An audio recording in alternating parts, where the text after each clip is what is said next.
convention so that we can make it clearer for identification purposes on the people who are on the platform. In terms of the roll call, can I find out if we have people from Angola on the call?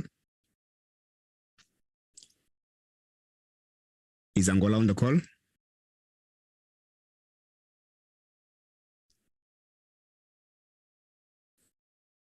Just in case we are not hearing each other, can I kindly request everyone who's on the platform to please ensure that they choose the language of their choice on the interpretation panel at the bottom of your screens, as the session is going to be broadcast in, it's going to be conducted in the three SADC-PF languages, which is English, French, and Portuguese. At the bottom of your screen, you have an icon where you can choose one of those three languages in order to follow the proceedings in the language of your choice. It's an interpretation icon at the bottom of your screen. If you are using a mobile device, I think you have an icon that is written more, and then you'll find interpretation there, where you'll be able to choose one of the three languages in order to follow the proceedings. Is English, French, and Portuguese. Let me go back to the roll call again. Do we have people from Angola on the line?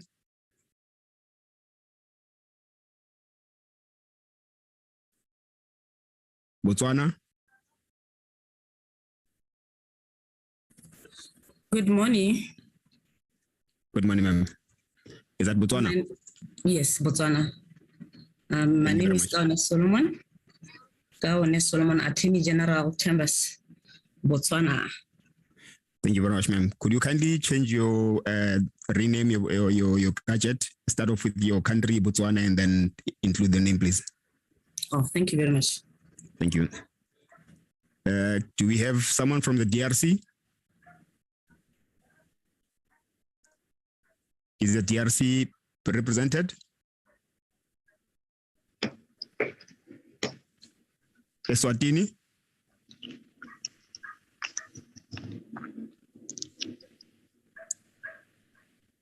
Is Eswatini represented? Do we have Lesotho?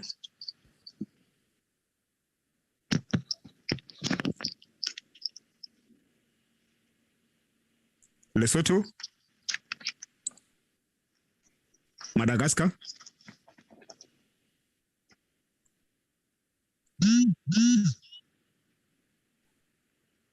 Malawi?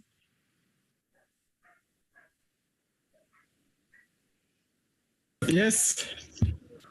Is that Malawi? Yes. Thank you very much, sir. Can you kindly rename your gadget and start off with the country name and then followed by your name, please? Pardon? Could you kindly rename your gadget to start off with the country that you represent, say Malawi, okay, and then followed by your name? Okay. Thank you. And then do we have Mauritius?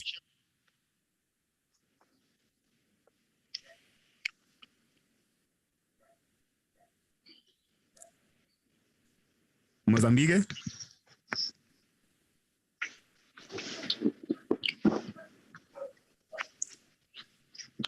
Namibia? Yes, good morning. My name is Dolly Kandelike from the South Attorney Generals. Thank you very much, ma'am. Can I kindly request that you rename again, please? Start with the name of the country and then followed by your name so that we can easily identify when you take the platform. Okay, thank you. Thank you very much, ma'am. Can you go to the Seychelles? Anyone from the Seychelles?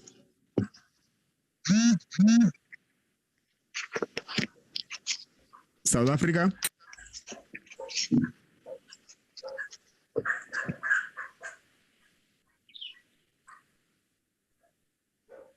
Tanzania?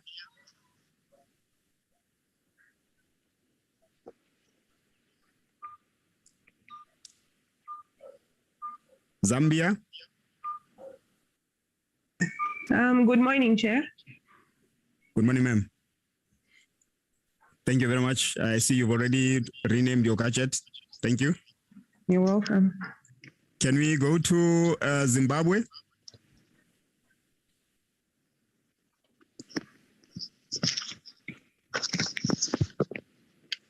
Is Zimbabwe represented?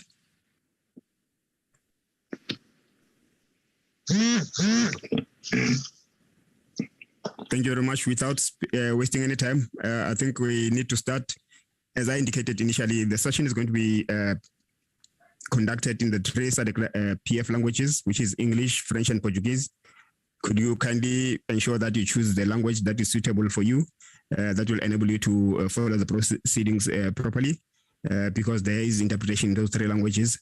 And also, we request all the participants on the platform to please make sure that they keep their videos on, especially when they are taken to the platform, to ensure that we enable our broadcasting, as the session today is going to be broadcast on various social media platforms, and is also going to be recorded for later broadcast on Parliament TV, which is found on channel 408 on the DSTV package.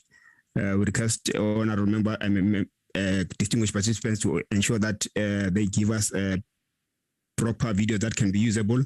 The normative framework that we follow when we do framing on videos. If you can see my picture currently, the full head is including the head and shoulders. When we do the labeling of the your title on the video, we ensure that your name will be following here. So if you are sitting low, the name will end up being on your face. Please ensure that you've got your head and shoulders in the picture. And then there's a little bit of space, even if it's 1 centimeter just above your head, to ensure that we can see your head entirely. And there's at least some space around you so that we can be able to put the various hashtags that we're using for the session. And also we are able to use the station's logo on one of either side of the screen. So please make sure that you do not sit too close to your screen so that you are viewed like this, but at least you give yourself some space. Normally we work with something like 20 centimeters away from your camera. Once you are in the 30 centimeter radius, you are too close, and it's actually around 40. Once you are too close, you run the risk of having your face on the screen. So it's preferable that you give some kind of a distance so that we can be able to see your entirety. Please bear in mind that the videos that we are taking here, they have a longer shelf life, so you don't want to come back 20 years from now and look at the video and think, what was I doing there? So please bear that in mind, so that you don't have regrets later on. We are now almost at 10 past, and I seem to have wasted a lot of time. Let me prepare to hand over to our facilitator for today. And the facilitator for the session today is Mr. Pepukai Shivore, who is an accomplished economist and director of Zimbabwe Parliament Budget Office. Recording in progress. He provides technical support to the Parliament of Zimbabwe and its committees in terms of the budgeting. His role is to ensure the effective participation of Parliament in the budget process and other economic affairs. The PBO, as the office is called, is tasked with providing independent, objective, professional advice and analysis, training to Parliament on matters related to the budget, economic policy and money bills. He has broad expertise in fiscal analysis, economic research, microeconomic analysis, forecasting and international trade. He was born in Masvingo in Zimbabwe. He attained a Master's of Science degree in economics from the University of Zimbabwe in 2015, after having graduated from the same university with a BSc honors degree in economics. Mr. Shivore, please take over, sir. Good morning. Good morning. Thank you very much. I hope everyone can hear me. Yes, we can hear you. Thank you. Thank you very much. Thank you very much.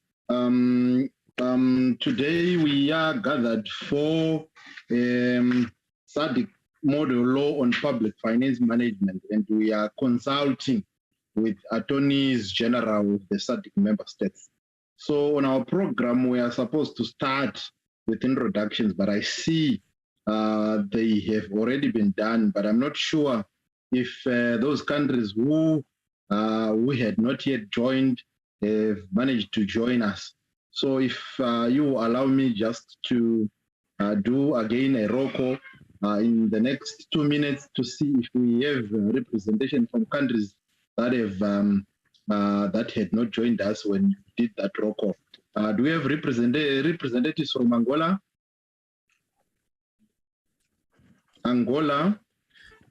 Not yet. Mr. Chivore, I see that we have a hand up from Madagascar. Okay, Madagascar, please proceed.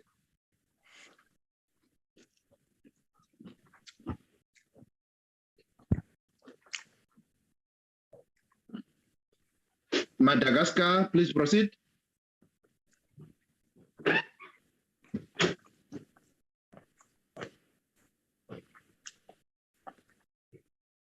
Hello, Madagascar.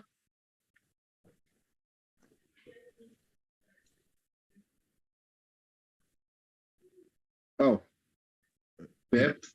The name is Harrison Olivier Ernest Andrianzoa. Please take the platform you've been given. Your hand is up.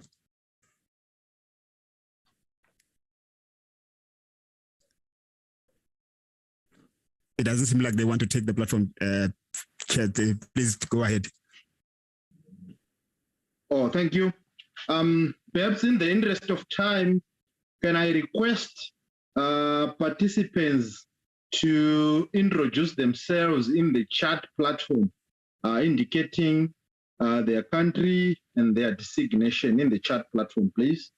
Because I see we are already 10:12.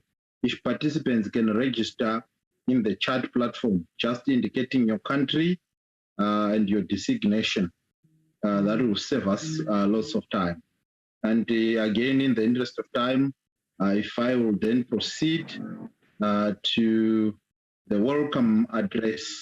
And the one to give us that welcome address is none other than our Secretary General, who needs no introduction, and I'm sure most of us participants know her. So I will then leave this time to Ms. Boemo Sekoma, our SADC-PF Secretary General, to proceed with welcome address. Madam, please proceed.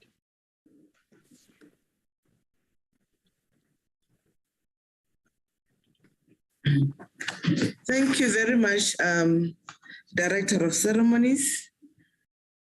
Our keynote speaker, Mr. Daniel Don Daya, the Chief Executive Officer of the Pan-African Lawyers Union, my brother from the trenches. Good to see you today and welcome. It was such a surprise when I saw your biography on my table. I said, what is Dan doing here? So thank you very much for honoring us today. Distinguished Attorney General and officials from the Attorney General's office, from SADC member states, members of the Technical Working Group on the Public Financial Management, our facilitator who is ably representing the Technical Working Group, Mr. Pepukai Chivori, SADC citizens following proceedings on various social media platforms, members of the media, staff from the SADC Parliamentary Forum and member parliaments, distinguished participants. Allow me to extend my fraternal greetings and warm welcome to you all, our distinguished participants, to this consultative session that heralds the development of the SADC model law on public financial management. This session is dedicated to yourselves as representatives from Attorney General offices, since you are directly involved with the administration of the legal framework of your respective countries. As you may be aware, the SADC Parliamentary Forum has since the last decade been developing a Bill of Rights in the form of successive model laws, which are standard-setting instruments to facilitate domestication and advocacy exercises in view of enactment of similar norms at the domestic level. These norms, distinguished participants, can take the form of regulations. It can take the form of laws or administrative guidelines, which are done under the authority of law. Distinguished participants, there are thus several ways of reflecting the SADC model laws into the national sphere. And I'm sure that most of you must have been involved in the domestication endeavors of the SADC Parliamentary Forum in one form or another during previous initiatives organized in collaboration with our national parliaments. Allow me to state that in the last decade, the Forum has developed the SADC model law on HIV and AIDS. Our Keynote Addressee today was actively involved in that process. The model law on eradicating child marriage and protecting children already in marriages. The SADC model law on elections. With the model law on gender-based violence being the most recent edition, which was adopted at the 50th Plenary Assembly session held last December. The SADC model law on public financial management is the very first model law that speaks to financial and economic issues, an era yet explored or unexplored by the Forum and its membership. Distinguished participants, it is thus with unique satisfaction and pleasure that we engage with you, legal advisors of governments of the SADC region, to help us consider the provisions of this model law that brings a new dawn of change to the SADC Parliamentary Forum's legislative portfolio. In addition, I wish to highlight that the SADC model law on public financial management is the first of its kind in the world. And the Forum is thus stepping towards the discovery of a completely new territory of norms in financial management that are essential for good governance and democratization in the SADC region. Distinguished participants, today I address you as lawyers, but also as legislative drafters who are seasoned in reflecting policy of the executive into law that is subsequently enacted through the institution of Parliament. We are aware that the Attorney General's office does not formulate finance or governance policy, but instead advises on same from a legal and constitutional perspective, thus a crucial function in a healthy democracy. The Attorney General's office is known to be the principal advisor of government. The Attorney General is also normally a member of cabinet, and law can only be tabled to cabinet once vetted by the Attorney General's office. In some SADC countries with presidential systems, the Attorney General also directly advises the President, who operates at the very helm of the state. Representatives present today thus occupy a fundamental function in the legislative process by understanding policy considerations and mirroring the same into law, whilst making sure that the law captures comprehensively the formulated policy. Distinguished participant, there are thus no better than representatives of Attorney General's offices to determine what the state of the public financial management framework at national level, and to compare through a legal analysis how the PFM framework may be improved by domestication provisions from the model law. It is of course understood that policy follows the law and not vice versa. But the rationale of today's engagement is that you will be ready for public financial management legislative drafting when the right public financial management policy has ripened and taken shape at the level of your line ministries. Distinguished participants, as advisors to the government, you also advised on whether public financial management irregularities or maladministration have occurred and whether legal proceedings should be issued against defaulting parties.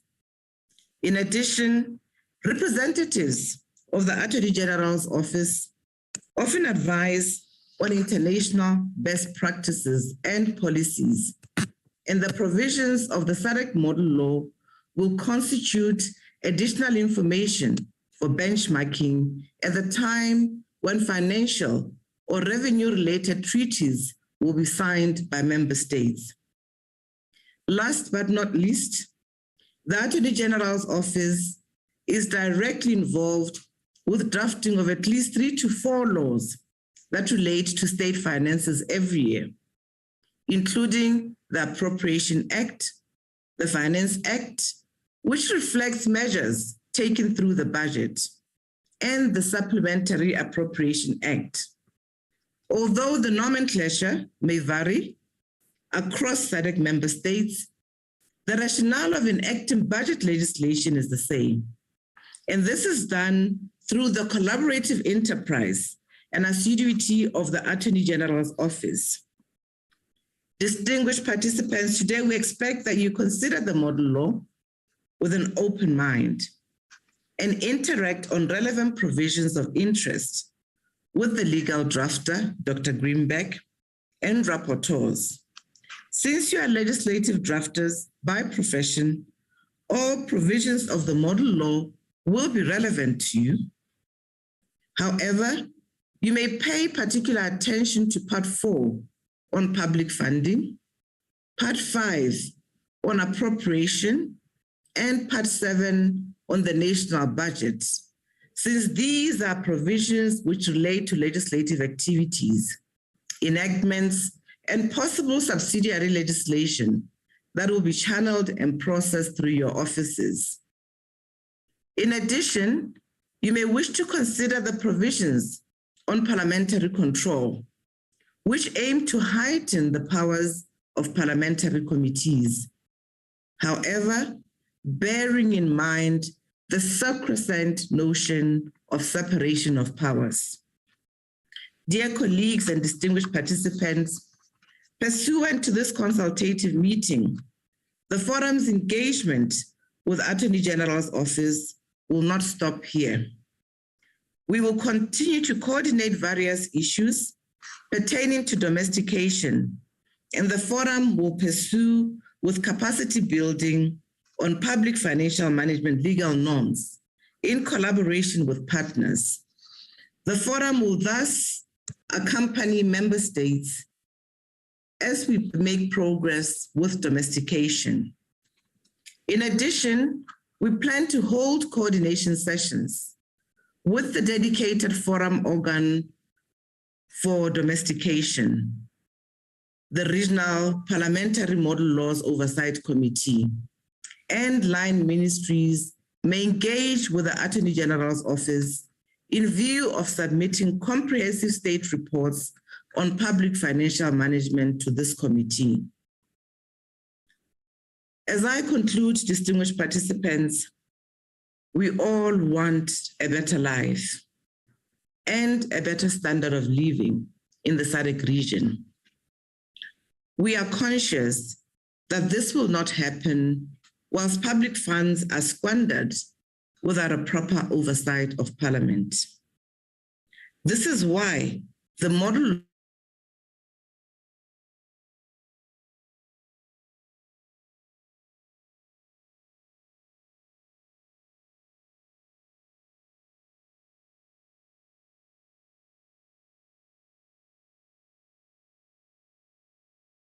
region that responds to democratic needs of its citizens. In the decades to come, the model law will be a locomotive pulling steadily the train of Southern Africa towards the promised destination of Uhuru, imbibed with a good governance and freedom from corruption, which are the tenets of a thriving democracy.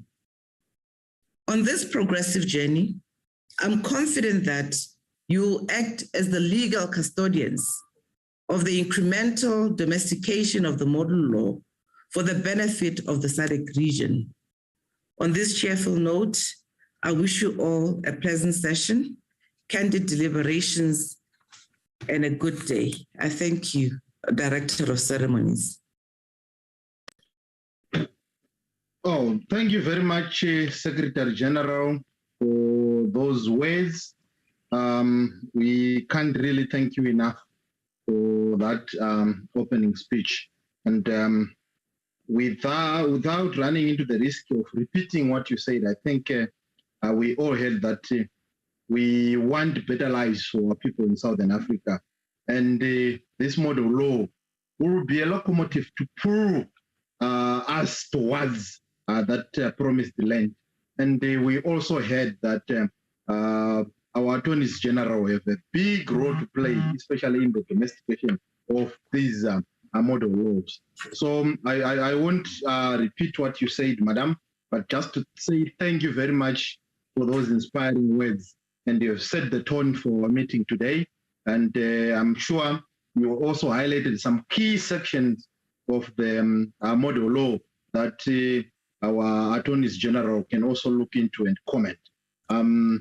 If we are to proceed with our program today, I'm now going to request our keynote address that is going to come from none other than the Chief Executive Officer of the Pan-African Lawyers Association, Mr. Don Dare. So if I can give a brief background of Mr. Dare, he is a Chief Executive Officer of the Pan-African Lawyers Association, that is acronymed PALU. And among other things, he chairs the Executive Committee of the Pan-African Citizens Network, that is PASSIN, formerly known as the Center for Citizens Participation in the African Union, the Stop the Bleeding Consortium, and the International Coalition for the Responsibility to Protect. He was also the Vice Chair of the Financial Transparency Coalition, FTC. He is a current steering committee member and former chair of the African Court Coalition, and is also a former secretary of the African Forum of the International Bar Association. He is also a former member of the Executive Committee of the International Institute of Law Association of Chief Executives. Mr. Don Dare is an advocate of the High Court of Kenya and was previously the CEO of the East African Law Society. And before that, acting executive director of the Kenyan section of the International Commission of Jurists. And preceding that, he was the deputy CEO of the Law Society of Kenya. While at the EARS, he founded the East African Civil Society Organization Forum. You may be interested to know that he litigates extensively at the African Court on Human Rights and on human and people's rights and the East African Court of Justice. He has engaged in advocacy with several organs and institutions of the African Union, African Development Bank, African Legal Support Facility, and Common Market for East and Southern Africa, COMESA, the International Conference on the Great Lakes Region, Intergovernmental Authority on Development, the East African Community, and the SADC, among others. He also engages the United Nations system and the International Criminal Court. Mr. Don Dare, can you please proceed to give us the keynote address? Thank you very much to our Master of Ceremonies, Mr. Pepekai Chivore. I'm glad to be here. To the Honorable President of the SADC Parliamentary Forum or his representative, to the Honorable Attorneys General present and senior officials from our various offices of Attorneys General present, to the Honorable Ministers present or the senior officials, to the Honorable members of the SADC Parliamentary Forum itself and members of national parliaments present, to the Honorable Secretary General of the SADC Parliamentary Forum, my longtime comrade, Boemo Segoma, distinguished guests, ladies and gentlemen. I bring you greetings from the leadership of the Pan-African Lawyers Union, and in particular from our President, Chief Emeka Obegolu, Senior Advocate of Nigeria from Abuja, Nigeria. He's sad he couldn't join us today. From the Palu Vice President for the Southern African region, Mr. Gilberto Caldeia Correa from Beira, Mozambique. And also greetings from the Palu Treasurer, Ms. Gigi Reed-Miles from Manzini, Eswatini. As I had informed him that I would be interacting with the Honorable Attorneys General from his region, I also bring you the greetings of the President of the Southern African Development Community Lawyers Association, Ms. Antolani Maxwell Bokwana. He also sent his greetings. I also bring you the greetings of my colleagues from the Stop the Bleeding Consortium, a consortium of 7 leading continental level Pan-Africanist civil society organizations, which are working together also with our governments, with the regional economic communities, and with the African Union for economic justice in our world and for good economic governance on our continent, including through combating illicit financial flows, combating corruption, and better negotiation and governance of our sovereign debt, especially in this period of the COVID-19 pandemic, when many of our economies, literally all of our economies, have been battered, and our governments are struggling to mobilize sufficient resources to provide much needed public services, in addition to protecting our populations against the disease and against other challenges. I highlight that it is a great honor for Palu as an institution and for I personally to be invited to deliver the keynote address on the occasion of this important consultative meeting with attorneys general from the SADC member states on the draft SADC model law on public financial management. From the outset, let me state that public financial management, or PFM, as we call it in English, is a cornerstone in the provision of public services to the citizenry. Further, prudent public financial management is critical to national stability and to the maintenance of a healthy democracy and to nation building. These objectives are underpinned by good governance, transparency, and accountability, which are all tenets of a robust public financial management framework, as well as tenets of the rule of law. At the same time, prudent financial management calls for proper planning and allocation of adequate financial resources to ensure that the use of scarce resources is optimized and value for money is realized. Furthermore, I welcome the fact that this model law takes into account the issue of domestication of all the important international and regional commitments that most SADC states have already subscribed to, such as the United Nations Sustainable Development Goals, the African Union's Agenda 2063, important African Union treaties, such as the African Charter on Human and People's Rights and its corresponding protocols, including the Protocol on the Rights of Women in Africa, such as the International Covenants on Civil and Political Rights, and also on Economic, Social, and Cultural Rights, just to mention a few. So through the comprehensive budget document that this model law proposes, I believe that the monitoring of the implementation of these commitments in these treaties will be immensely facilitated. And the domestication of this model law, when that happens, will therefore have a ripple effect on the ease with which other international commitments are fulfilled by the SADC member states, and to be able to report on them during treaty reporting procedures. Needless to say, attorneys general are linchpins in the legislative machinery of any government, and therefore also in the public financial management framework.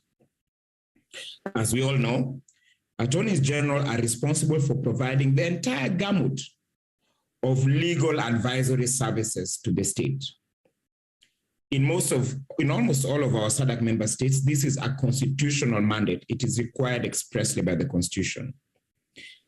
The duties of attorneys general include rendering wide-ranging legal advice to the state and to state corporation and enterprises, drafting legislation, drafting or reviewing international agreements, bilateral and multilateral, to which their state would be party. More importantly, for our purposes today, attorneys general are responsible for drafting and or approving tax legislation, appropriation acts, debt agreements, advising governments on domestication of regional and international legal instruments, including model laws like the one under discussion today, amongst others. To this end, I'm of the view that sorry about that. I'm of the view, pardon me for that. I'm of the view that today's consultative process is well targeted as it seeks to draw input early from the attorneys general, from the very people who in the end will have the final word on whether a member state should domesticate the model law or not, and how it should domesticate it.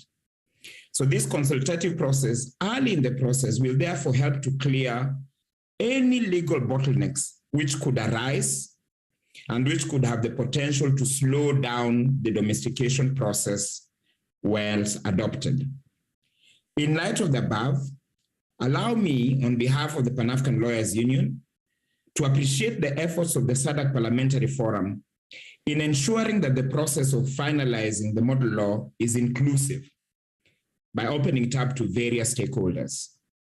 It is gratifying to note that the Parliamentary Forum is living up to its mandate, both as one of the pillars and also as a custodian of a democratic culture in the Southern African region.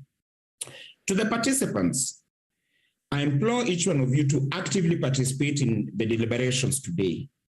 The fact that you're coming from different legal jurisdictions, different legal systems, and different legal traditions should act as a motivation for you to listen to one another and to learn from one another and to enrich this process and to draw lessons and best practices from one another. I see this model law as helping us to curb the challenges we've been having of excessive budget deficits, of uncontrolled supplementary expenditure, of increasing debt, just to name a few, and also as an important tool to combat corruption, once domesticated by the member states. On our part, as PALU and as the Stop the Bleeding Consortium, we assure you that we will continue to engage in the various deliberations and validations, including the ones set aside for civil society, till final adoption of this model law, and also working with the member states in its domestication. Finally, I wish to underscore that in my view, this model law is unique in the whole world. It will continue the pioneering path and the trend-setting path that the SADC Parliamentary Forum has undertaken for the last 2 decades. My sister, your Secretary General, Boemo, will tell you that slightly more than a decade ago, the SADC Parliamentary Forum was the pioneer in enacting a model law on HIV/AIDS. Thereafter, your sister, the East African Legislative Assembly, followed in your footsteps by enacting a regional law on HIV/AIDS. I am persuaded that this will be repeated. In the years to come, the SADC region will be commended for this pioneering ambition in the form of harmonized regional standards on public financial management, which will provide an example for other regions of the continent and for other parts of the world. The model law will truly mark history, and your contributions of today will accordingly have worldwide ramifications and echo in all the 4 corners of the globe. As PALU, I can assure you that as soon as you adopt this model law, we will share the good news with the other regional economic communities and with the African Union. especially with its specialized technical committee on finance, monetary affairs, economic planning, and integration, which is the ministerial committee for finance at a continental level. Mr. Moderator, ladies and gentlemen, with these hopeful words, allow me to wish you fruitful deliberations and I thank you for all your attention.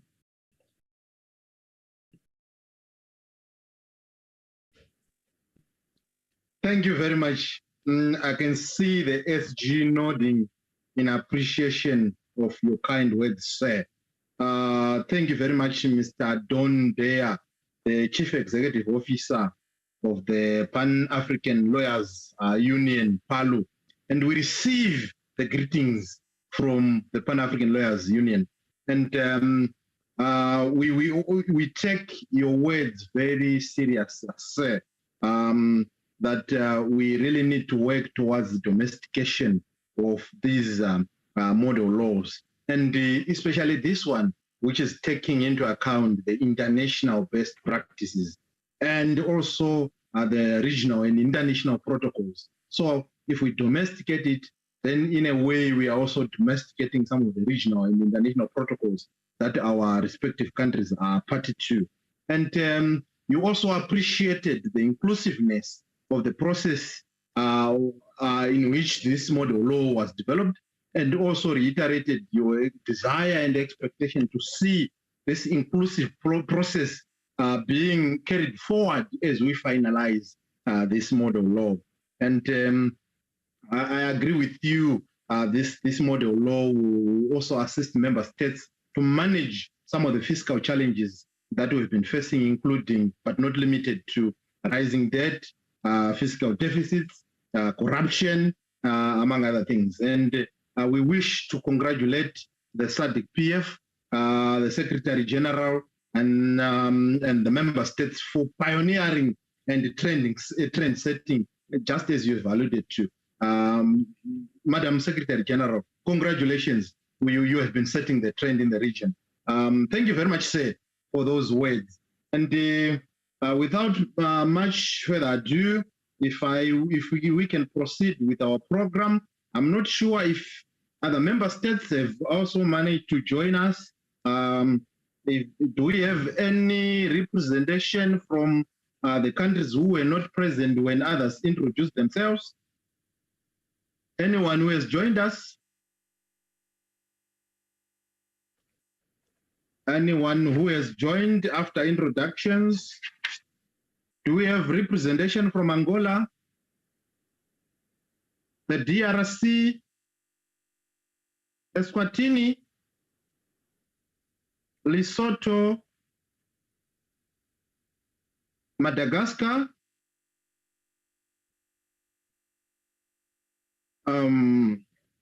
Mauritius, Mozambique, Namibia, Seychelles, South Africa, and finally Zimbabwe. Oh, so we proceed. I think we still have representation from the countries that were there when we did our introductions. At this moment in time, I'll call upon our ICT team to play a video clip. Let's pay particular attention to this video clip that also speaks to why we are here and some of the issues that we also need to take note as we discuss the SADC model law on public finance management. ICT guys, I hand over this time to you.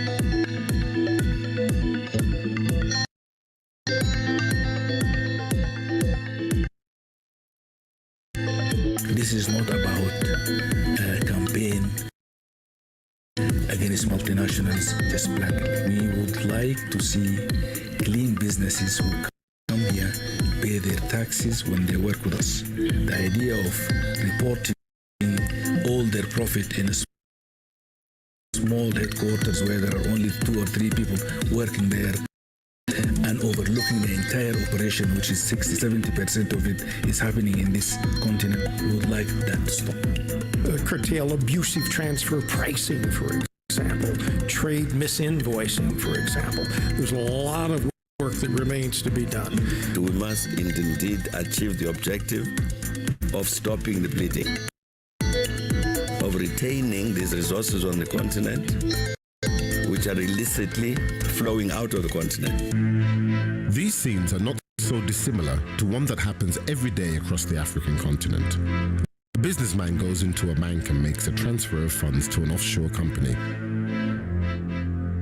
Little questions are asked and millions are funneled out of the country electronically in a matter of minutes to a territory where little or no tax is accrued. This scenario is also surprisingly legal. A senior government minister collaborates with a mineral company executive to stash money and profits earned illegally in a foreign bank. A woman gives $5,000 to a man in the hopes to get her whole family across the border illegally. This is a human trafficker. He deposits the money in an overseas bank where it is cleaned and legitimized.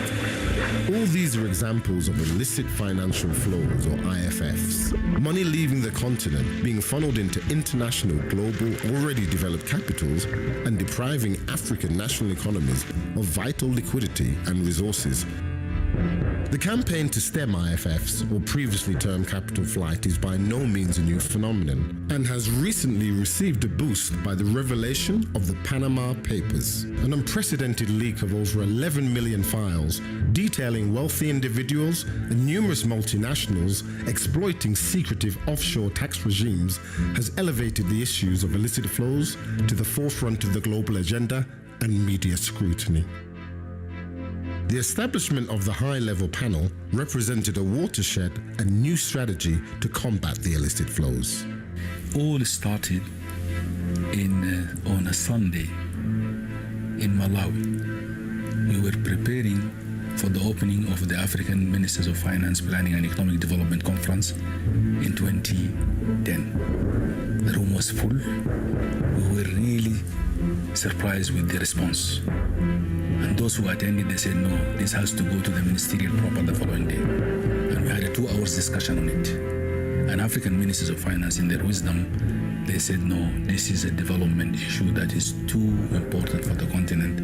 We cannot allow this continent, the poor part of the world, to subsidize the rich part. I sometimes refer to it as being like a hydra with many heads. And a strange hydra, when you cut some heads, by the time you get to the 7th head, the first one has regrown. It's so dynamic, it keeps on changing shape and form. So we have to be resolved to the fact that we will always be chasing, finding out new ways of illicit financial flow and trying to deal with them. That's the first thing. GFI analyzes illicit financial flows, not only out of Africa, but out of other parts of the world as well. We did a study of illicit money going out of Africa. We were asked by UNECA to come and discuss it. We did so. This is going back 5 or 6 years now. UNECA was frankly fascinated with our analysis that the commercial component of illicit financial flows is bigger than the corrupt component of illicit financial flows. Because, quite honestly, the media had been, for years, enjoying its criticism of Africa for the amount of corrupt money that is going out. So we came along and said, yes, corruption's a problem, but the biggest part of this is commercial. According to GFI, these are the 3 clear definitions of IFF as seen before earlier: corruption, criminal, and the commercial aspect. The estimated 50 to 80 billion US dollars that the African continent loses annually in illicit flows is about double that what the continent receives in ODA or official development assistance. Moreover, based on the methodology of the Economic Commission for Africa, abusive transfer pricing and misinvoicing, the underreporting of amounts produced and profits made are another major source of commercial illicit funds lost forever.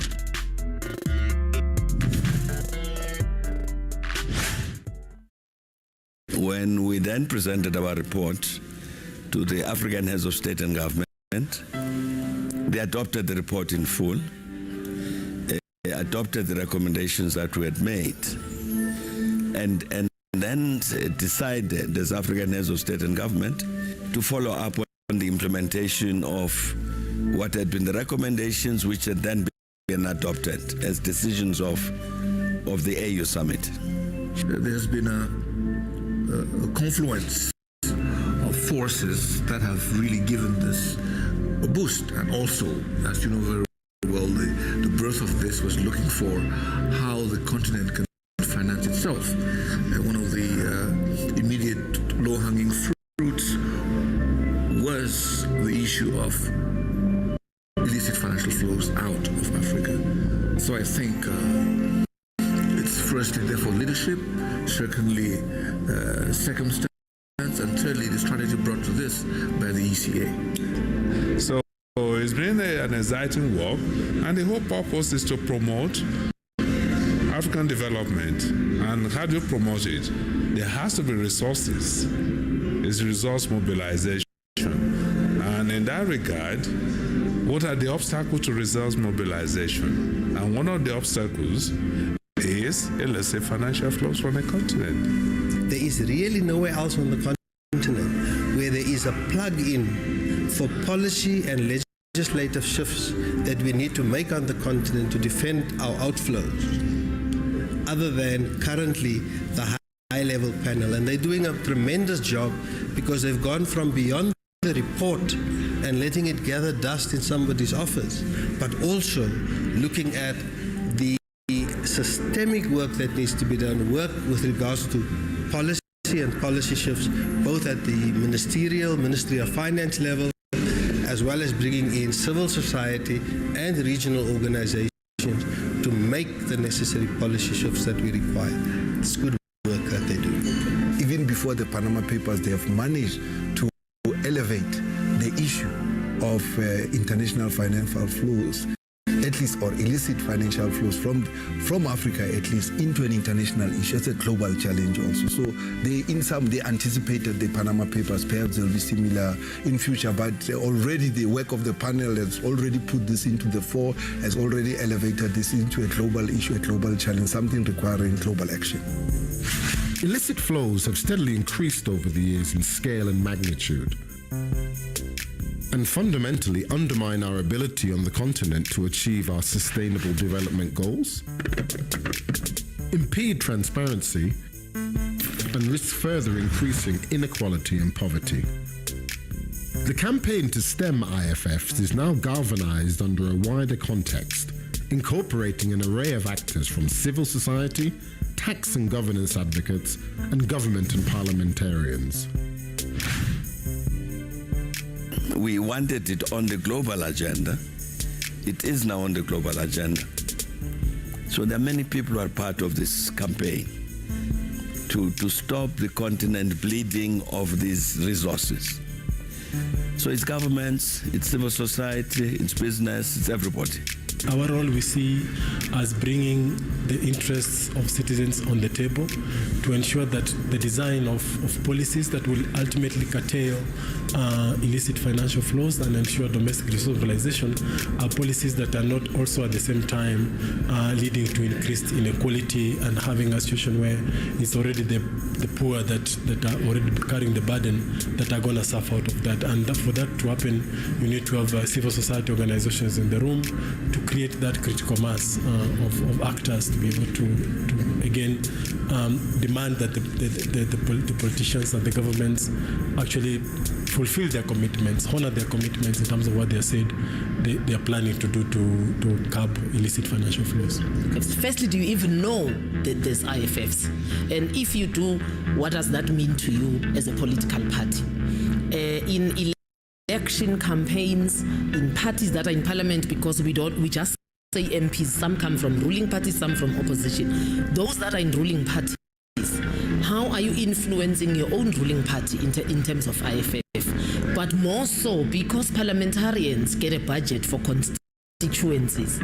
Are you taking this as an issue at constituency level, where you are saying in terms of mobilization, how do I take this message and explain it to an ordinary African? I mean, Panama Papers came for Africa, we say they came, they are gone. For most African communities, it has meant nothing. People don't even know what that is. So we are saying at APNIFT, it is your role as an MP to take this message to that lower level, because these are the people that vote and keep governments afloat. If they are not empowered to know what is going on, they are never going to hold governments accountable. Accountability is also in need of another key building block to fight illicit flows: capacity.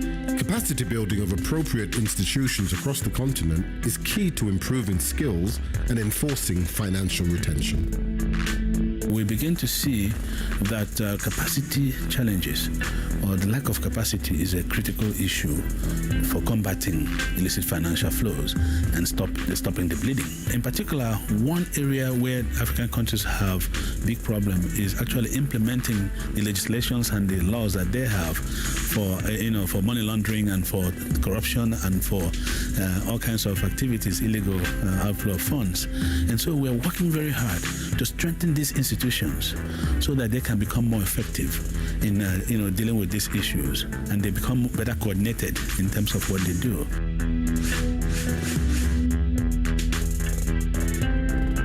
A clear metric on the success of tracking illicit flows is also its subsequent retrieval.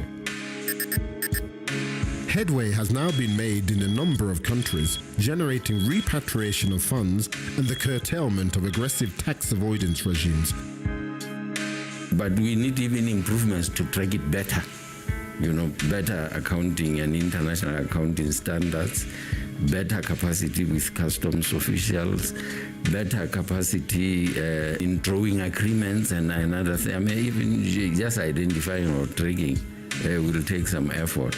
Uganda recently won an international court case against a British oil company, and as a result of that case, gathered $423 million in income that they would have lost did they not have a capital gains tax policy and law in Uganda.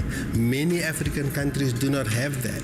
And because Uganda had that law, they were able to go to international arbitration, win the case, and now have that income. The cumulative effect of strengthening financial architecture, challenging banking secrecy, and reforming common tax orthodoxy reduces outflows and critically increases income on the continent. As the fight to stem illicit flows continues, the policy and legislative shifts being implemented by the panel will inevitably need to adapt to future innovative and more clandestine methods of outflows, preempting a drive to shift not only the legal structures, but also an overall moral offensive on IFFs and their consequences. You know for a fact that basically everybody in the world is going to disapprove. It might be legal, but if it's immoral, and people understand what that immorality means in practical terms. But secondly, I think there's much greater commitment among governments throughout the world that where legislation doesn't exist, it must be passed. Where it exists, it must be enforced. That you need all of these agreements and benchmarks, standards, and all that to ensure that you have both you can have moral motivation. Please act correctly, but you must also have the law on your side to say those who don't act correctly, then the law can act against them.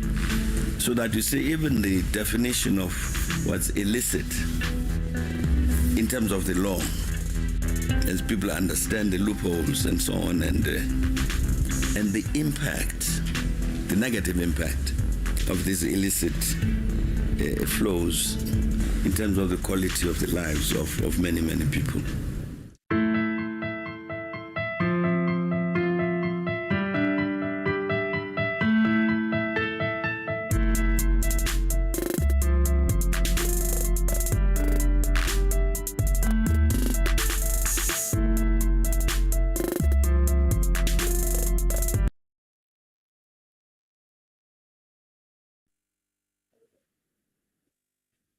Indeed, it's a very powerful video. Indeed, Africa is losing a lot through illicit financial flows. And indeed, we are depriving our generations and future generations of the much needed resources that are being shipped out, and very small amounts coming back as official development assistance. And indeed, it takes us and only us to stop these illicit financial flows. And one way, as has been rightly put by Honorable His Excellency Thabo Mbeki, is to come up with robust legislation, not only to fight IFFs, but also to define what we mean by IFFs so that we are able to fight this. And part of this is what we are doing today. We've come up with a model law, the Public Finance Management Act, with a view to strengthen the regional public finance management legislation. And we are gathered here, honorables, Madam Secretary General, to consult the Attorney General's offices on the SADC model law that has been developed by the SADC-PF. And as we move forward, I now call upon Mr. Daniel Greenberg, the legal drafter of this model law. Mr. Greenberg is a barrister specializing in legislation in the legislative process, and he is currently serving as a counsel for domestic legislation in the House of Commons, and also serving as a general editor of Westlaw UK for Thomson and Reuters.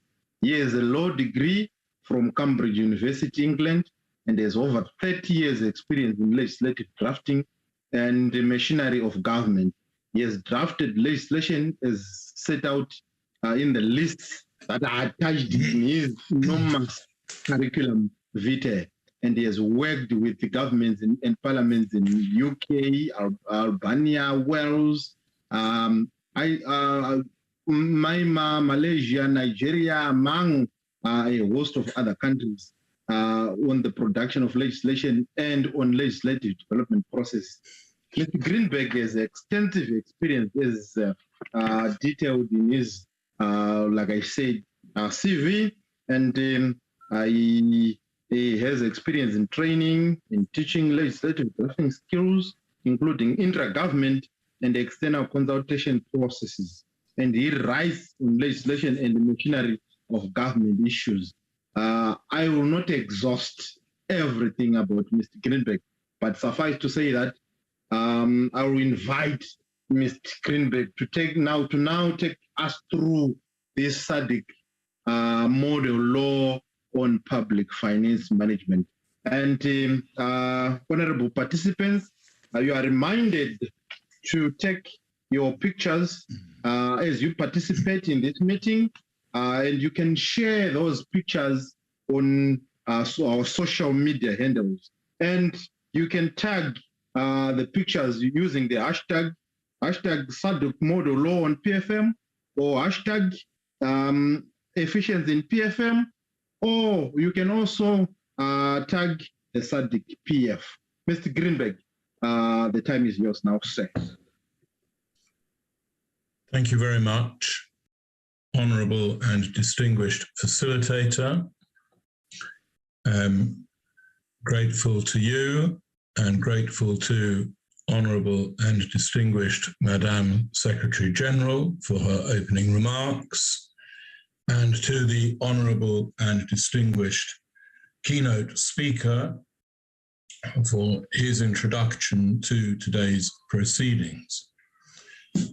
In a few moments, I will share my screen and take us through some salient aspects of the model law on which we look forward to receiving the comments and steers of the distinguished participants in today's consultative forum. But before I do so, I should like to draw esteemed colleagues' attention to two fundamental principles that underpin the approach we have taken to the preparation of this model law. First, as with all legislative drafting, with which esteemed colleagues present this morning are very familiar, there is the need to strike a balance between competing and often conflicting desiderata. In this respect, I draw the attention of distinguished and esteemed colleagues to 5 particular balances that we have tried to strike and need to strike in the context of this model law. First, there is the need to combine simplicity and certainty.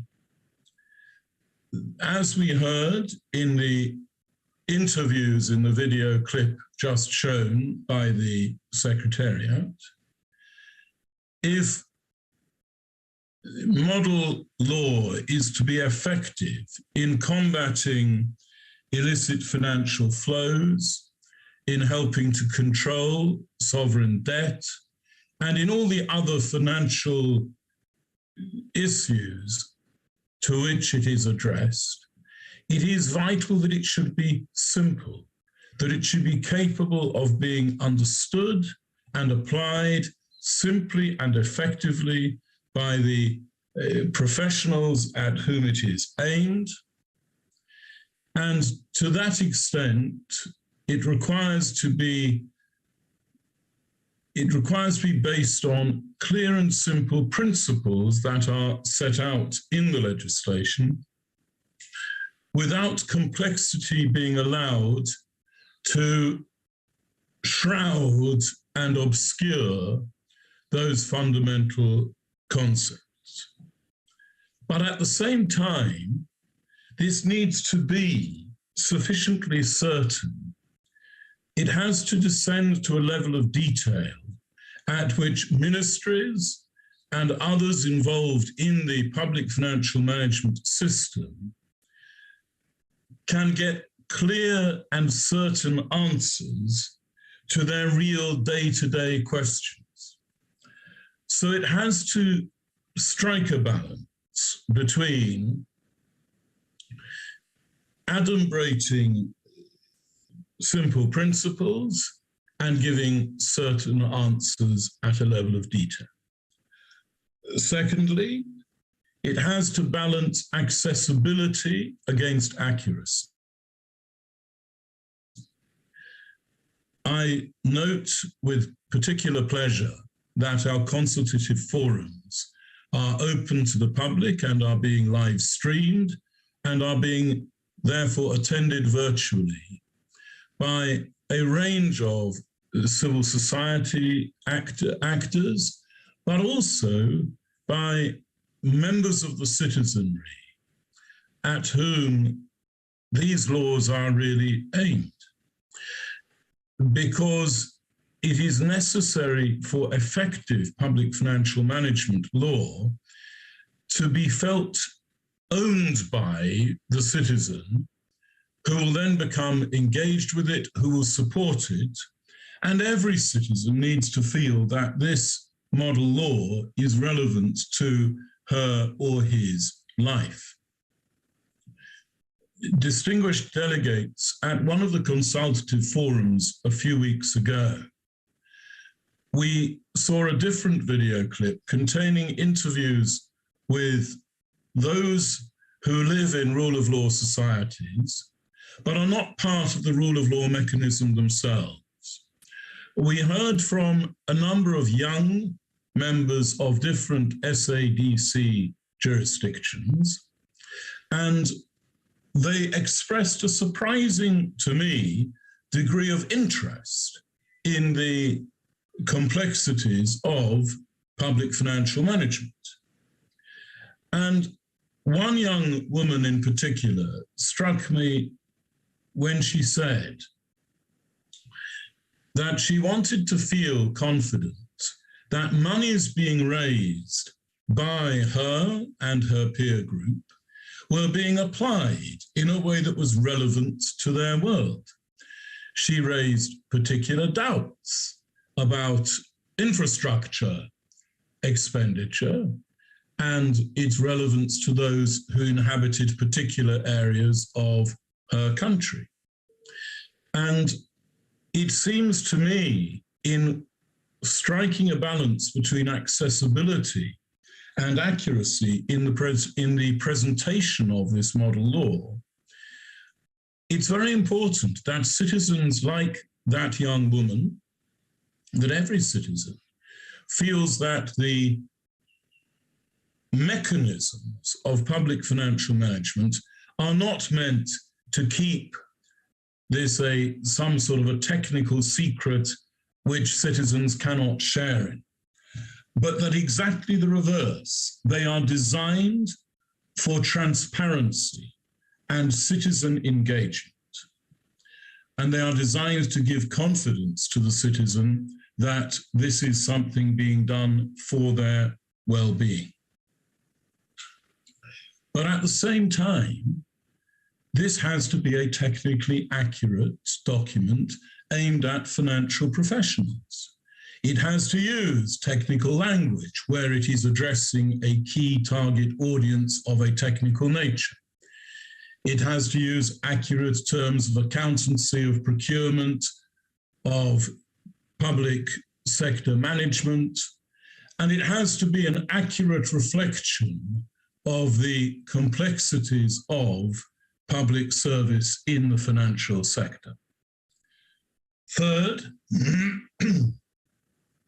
and arising out of these first two balances, we need to be clear, the model law needs to be clear, and it needs to draw clear and, as we said, certain distinctions, but it also has to be flexible. Because if this is a snapshot, if this model law is allowed to become a snapshot of how the world required public financial regulation in February 2022, it is doomed to instant obsolescence. Madam Secretary General drew attention to the existence of a technical working group that has steered and guided the preparation of this model law, and which includes, as well as our distinguished facilitator today, it includes a range of public financial professionals from the SADC region and from around the world. And they have drawn attention particularly to the need to include matters on which regulation can only be skeletal today. I refer to honourable delegates for a particular example, which I will expound shortly, to part 12 of the law, which deals with crypto assets. The regulation of crypto assets and cryptocurrencies in particular is something about which it is difficult to say very much today, because in its practicalities, it is in its infancy, but it is becoming of increasing importance. There are central banks in different countries around the world that are already contemplating, and in one or two cases have already announced, the issue of government cryptocurrencies. And there is no jurisdiction today that can ignore crypto assets in its public financial management, because there will be no jurisdiction where sovereign debt, state-owned enterprises, or other aspects of the PFMA, the public financial management system, are able to remain entirely separate from and are not directly exposed to cryptocurrency risks and cryptocurrency valuations. So part 12 of the model law tries to balance, again, the need to be clear about how crypto assets are to be drawn within the PFMA framework, with flexibility to adapt to real-world changes in the forthcoming years and indeed decades. We have, to that effect, drawn on principles, enduring principles in relation to virtual and crypto assets, drawn from the London School of Economics and Political Science Institute of Global Affairs, Basic Principles for Regulating Crypto Assets, fourth draft. But we have gone beyond that, and we have provided, against a regulatory principle backdrop, the flexibility to adapt through subordinate legislation subject to parliamentary scrutiny and control to develop cryptocurrency classification, regulation, and valuation in the light of real-world developments. Then we have to balance a principle-based approach for the reasons given to meet simplicity and accessibility and clarity, and we have to balance that against enforceability, an issue as to which distinguished delegates today will have particular interest and will be able to provide particular advice. This does have to be a principled approach. It does have to speak, as was mentioned in the video clip that we just saw, it does have to speak to the morality and responsibility of individual public servants. But it has to go beyond that, because there will be public servants who do not rise to that challenge to behave morally and to demonstrate their responsibility. And we have to know, and the citizens have to know, that the principles and the obligations of the model law are directly enforceable in such circumstances. So we have included specific offences of misuse of public funds, of maladministration, and I will draw your attention to those when we come to them in the context of the model law. The second point I wish to make by way of introduction is that we have to deal with different constitutional and legislative balances in different SADC states. And the model law is aware that, for example, some constitutions deal at a level of considerable detail with the Auditor General, establishment, status, and powers. Other constitutions say less. And that is true about a number of the topics dealt with by the model law. We have therefore had to adopt a modular approach that will allow domestication by individual jurisdictions to reflect the provisions of their own constitution so as to avoid overlap and so as to guard against conflict. In a number of places, the model law alludes to this necessity by footnotes that draw particular attention to the possibility of constitutional or other legislative overlap and invites the domesticating authorities to take the appropriate action to avoid conflict. With those two introductory remarks, I will now share my screen and invite the Secretariat to confirm that participants are now able to see the draft model law on my screen. Would the Secretariat be kind enough to confirm that?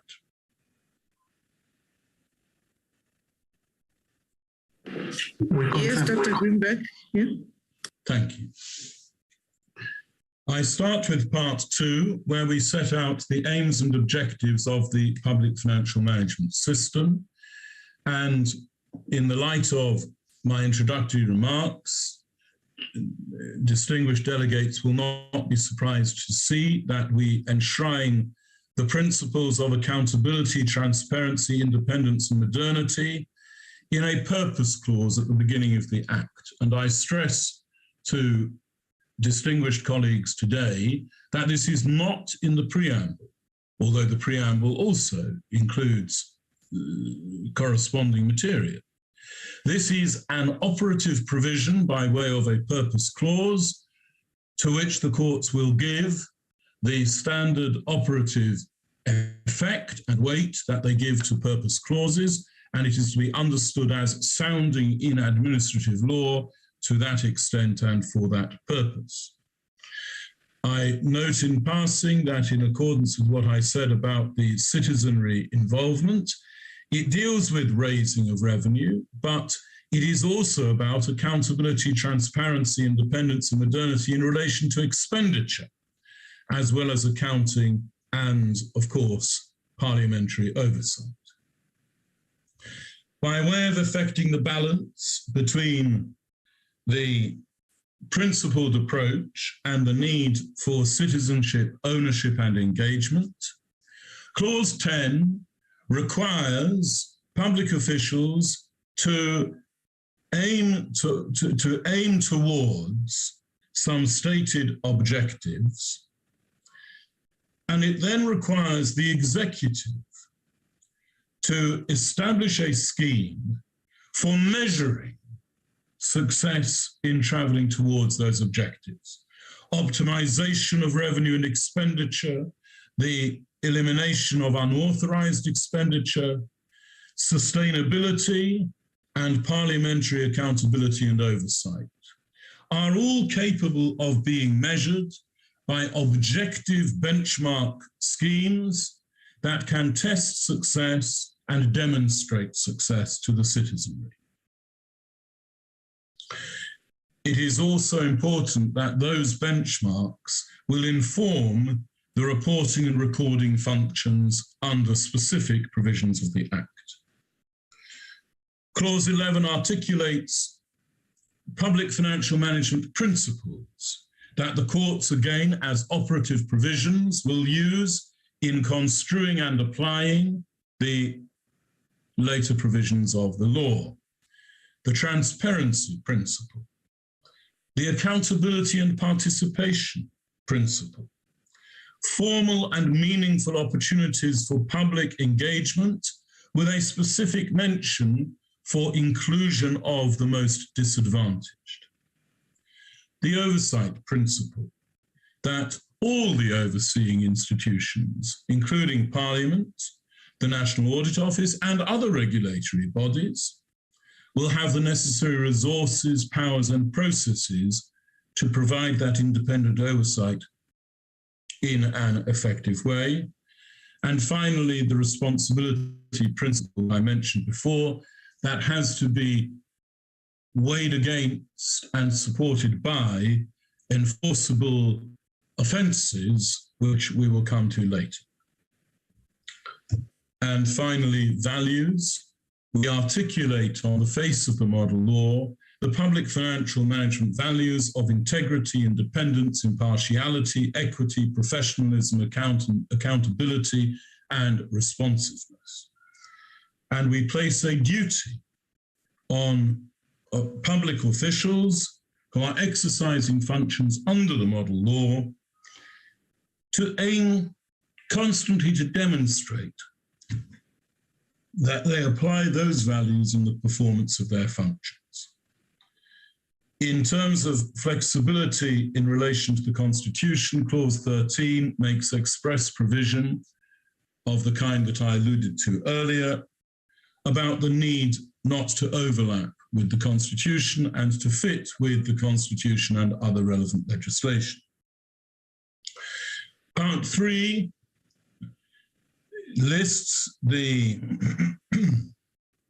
principal authorities involved in the administration of the public financial management system: the finance minister, the permanent finance secretary, with detailed functions of the permanent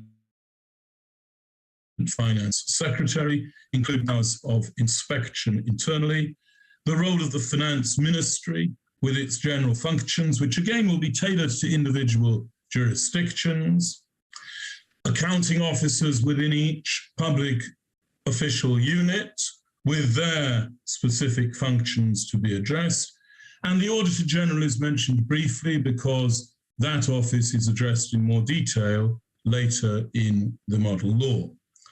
Part 4 deals with the fundamental components of the public fund aspect of the public financial management: the consolidated fund, other accounts, retention accounts, trading accounts, debt servicing account.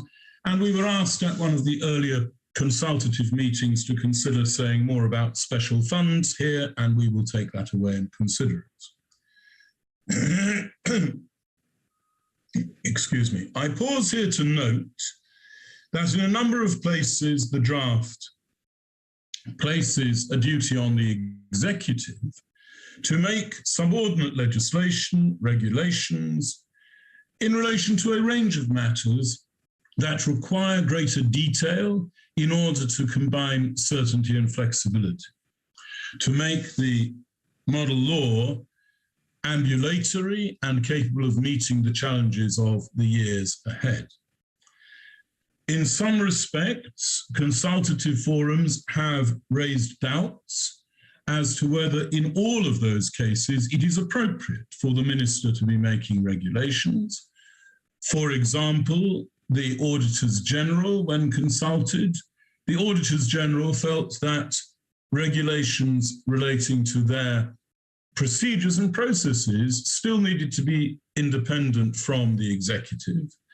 The question arises, therefore, of course, who can make those regulations, and can we strengthen the parliamentary oversight to give a sufficient guarantee of independence? And that is a matter that we have agreed to take away and consider further.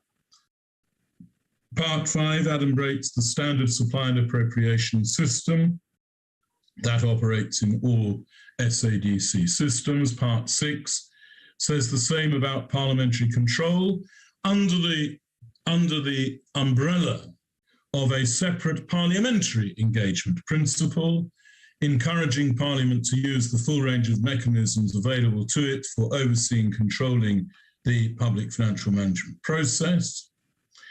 In a number of places in Part 6, the model law stresses the importance of self-regulation by the national parliaments in accordance with their own standing orders. There is nothing in the model law that is or should be prescriptive of how national parliaments choose to operate, and it is very important, therefore, that the model law expressly subordinates itself to the standing orders and other arrangements of each parliament and legislative body. Subject to that, the part makes provision about the role of the Auditor General, the independence in the appointment of the Auditor General, so that the Auditor General can represent a genuinely impartial and independent voice. There is a specific duty that sounds in administrative law in clause 37 for public authorities, including ministers, to recognize and respect the accountability and independence of the Auditor General, and the same will flow through to the National Audit Office in clause 40. Special mention is made of the Public Accounts Committee, and we consulted parliamentary committees, including the Public Accounts Committees, a few days ago. Part 7 deals with the budget, structure and process and the parliamentary control of the annual appropriation system. We allow for violence. We allow for in-year variations. We allow for future year variations because we have to be flexible as well as being certain. But violence within the model law is not a free-for-all. It's not, yes, these are controls within the budget, but if you wish to circumvent them, then just use violence. It's about recognizing the flexibilities and creating parameters for controlling and reflecting their own exigencies in a way that allows flexibility without completely undermining or inappropriately diluting the fundamental principles and components of the model law.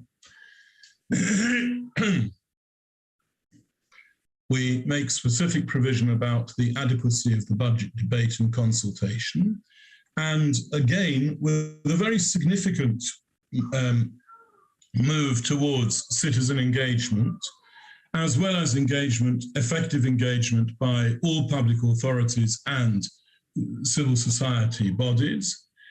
There is a series of requirements for specific accompanying documentation, objectives, sustainable fiscal policy, sustainable development goals, international commitments, which our distinguished honourable facilitator mentioned specifically in his opening remarks.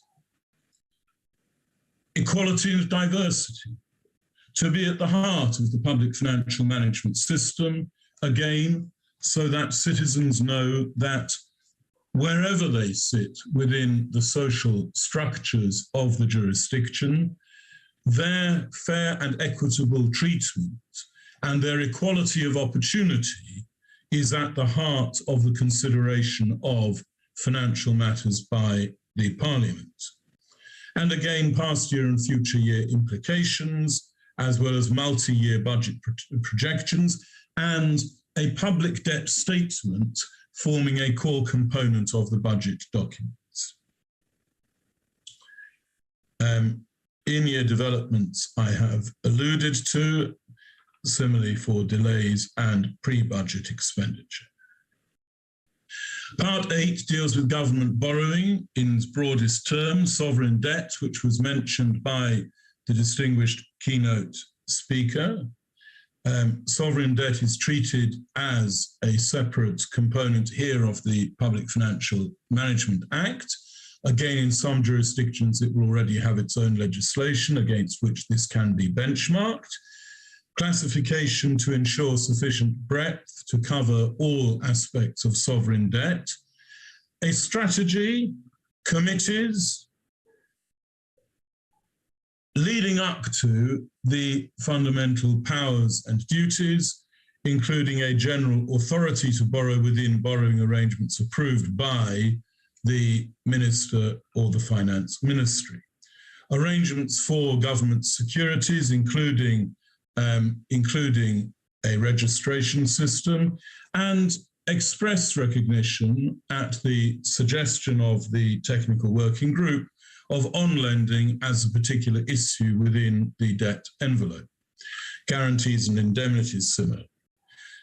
Control of the nature of debt, transparency and accountability through statements that work through the committee structure and, as we just saw, are built into the budget process with a constant rolling public debt schedule.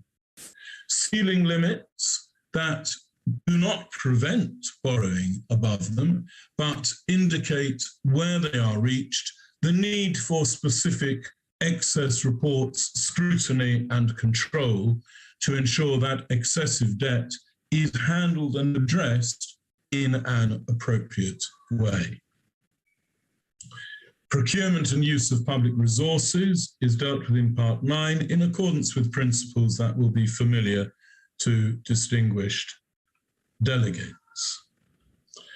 Again, at the specific suggestion of the technical working group, flexibility is provided for by an express reference to the need to vary procurement in cases of emergency, but not to abandon the procurement principles altogether. Part 10 deals with public accounts and public accounting. It deals with it on a resource account basis, not on a cash accounting basis. In relation to illicit financial flows, it is particularly important that more than cash is followed, that resources are properly understood and accounted for and tracked, and that the resource accounts are scrutinized by the Auditor General arrangements. For the same reason, whole of government accounts are taken as the norm, and there are powers to acquire information sufficient to produce full whole of government accounts. Part 11, to which I alluded earlier, deals with financial misconduct, misuse, and maladministration. Public financial misconduct is made a criminal offence, with penalties left to be decided in a proportionate and coherent way within each jurisdiction's penal regime. Misuse of public funds is similarly made an offence.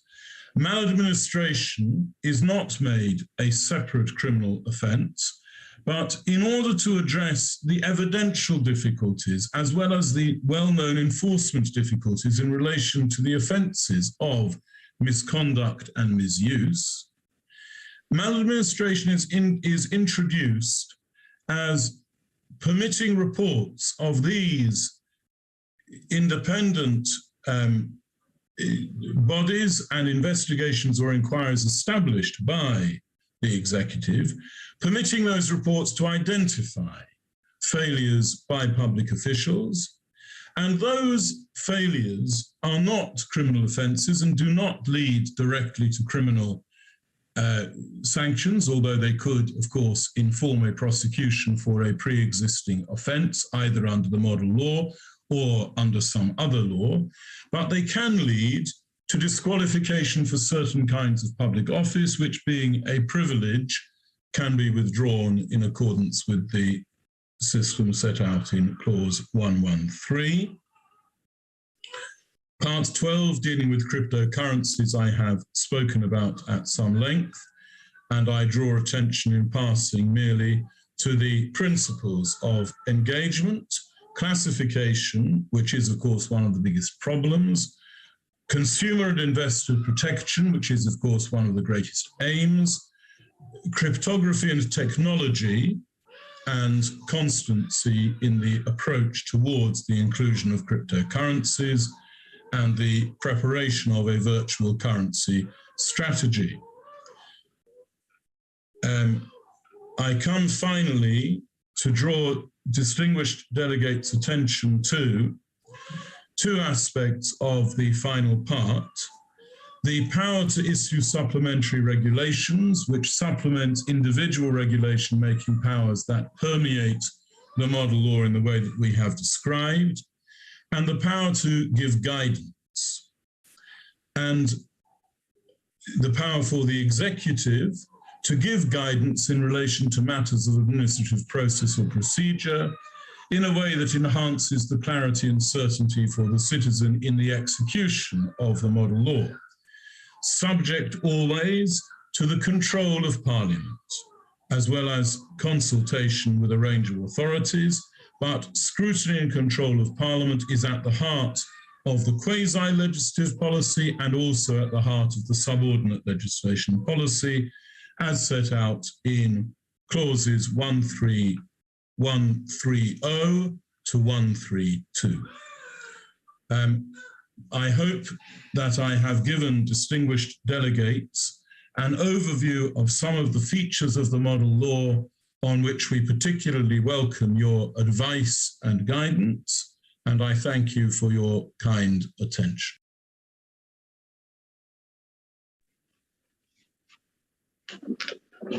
Thank you very much, Mr. Daniel Greenberg, our legal drafter. Having had an inspiring welcome address from Madam Secretary General and a very powerful keynote address from the Chief Executive Officer of the Pan-African Lawyers Union. Now we have had chance to listen to some key aspects of the model law. We now open the floor for debate, inputs, suggestions on the draft model law.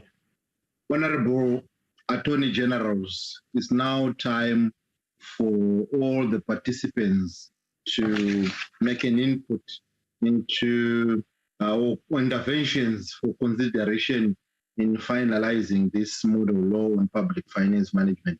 I open the floor now. Can you show your intention to speak by raising of hands? And the Secretariat will assist me in identifying those who have raised their hands.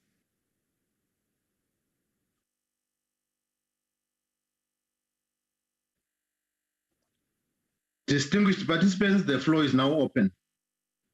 Can we show by raising of hands?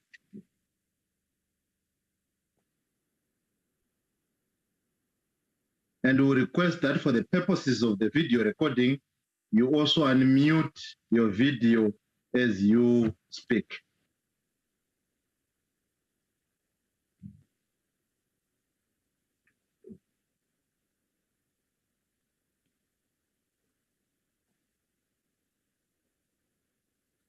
Hello, can you hear me? Anybody to open the floor for us in terms of commenting or making an intervention on the draft model law?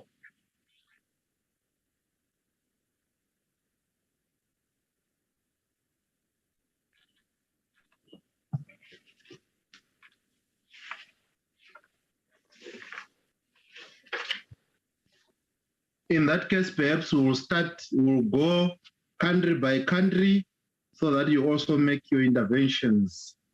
And Botswana being the first on the alphabetical order for the participating countries today, I hand over the time to Botswana if you have any comments or interventions. Botswana?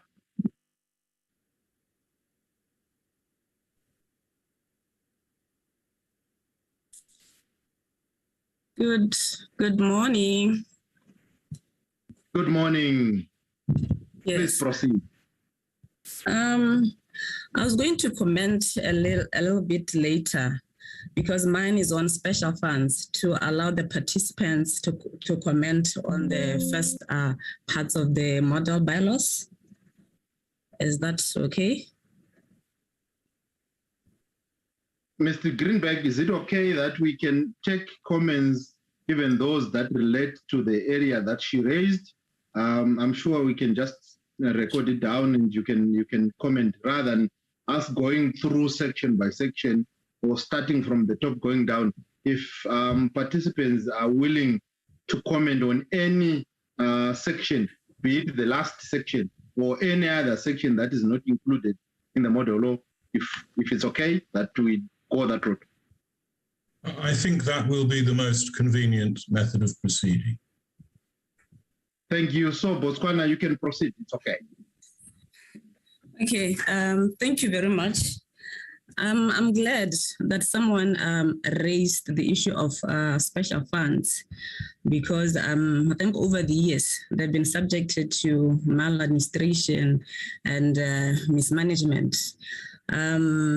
We have seen how, they've been used for the money and the funds have been used for unintended purposes. Like normally the fund order will state the purposes for which the money should be used for, but we have seen how, fund administrators have used the money for unintended purposes. We have seen the delays or the unexplained delays, in the submission of audited accounts and certain provisions of fund orders have been said to be unclear, leading to various interpretations.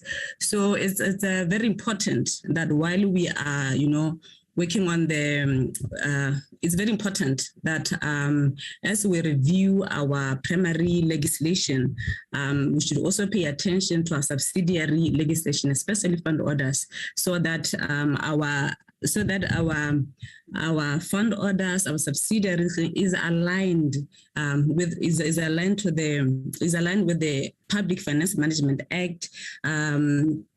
Is also reviewed, to ensure prudent financial management of resources, anti-money laundering, ensure that anti-money laundering and counter financing of terrorism standards and laws. Thank you very much.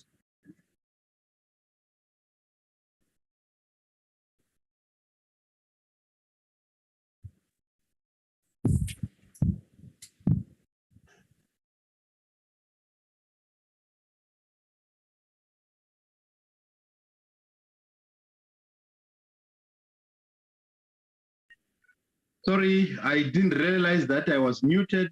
Thank you very much for that input. Mr. Greenberg, perhaps you may want to come in to respond or to seek clarification. Yes, I will simply say that I respectfully agree with all that the Honourable Delegate from Botswana has so kindly said. And I indicated before that we are taking away the issue of special funds for further consideration. If she would be kind enough to consider making a short written submission on the particular aspects of control that require to be maintained in relation to special funds, we will be particularly grateful for that and will include it in our consideration. Thank you very much, Madam. If you can make a written submission on special funds, then that can be incorporated. Any more comments or suggestions from Botswana or any other participant relating to the issue of special funds?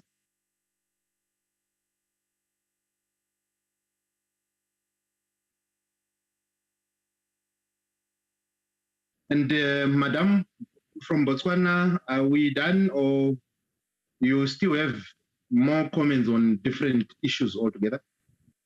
For now, we are done. Thank you. Thank you very much. We proceed to Malawi. Malawi, any comments?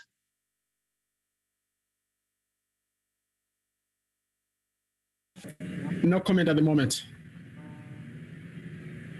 Thank you. Then we proceed to distinguished participants from the United Republic of Tanzania. Any comments?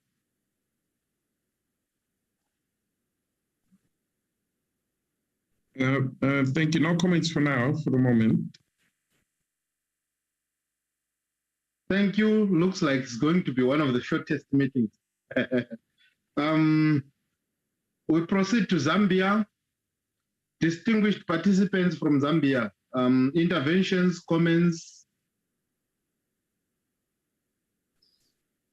Thank you, Chair. Not necessarily a comment, but just to commend the doctor. We noted that the use of cryptocurrency, that is digital and virtual currency, has also been considered under the model law, and we just wanted to commend and support that. I thank you.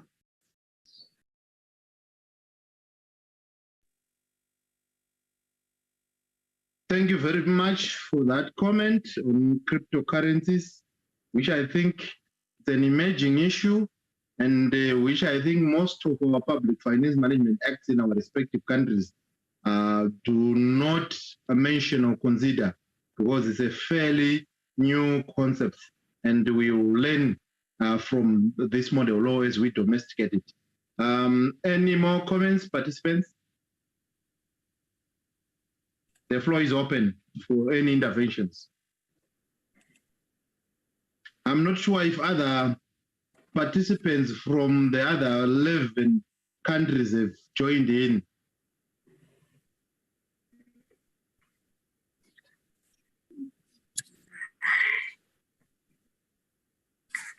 Yes, Chair. Yes, Madam, please proceed. Yes, no, I just wanted to say we have no comment at this point from Namibia. Oh, Namibia. Thank you very much. Yes. Thank you, sir. Thank you. Thank you very much, Namibia. Any other Thank you, Chair. Any other participants who have joined? May I? Yeah, yes. If I may comment a bit from Tanzania. Please proceed. Please proceed. Thank you. I don't know if it's from, I think it's from a drafting point of view, from a drafter's point of view. I understand, and as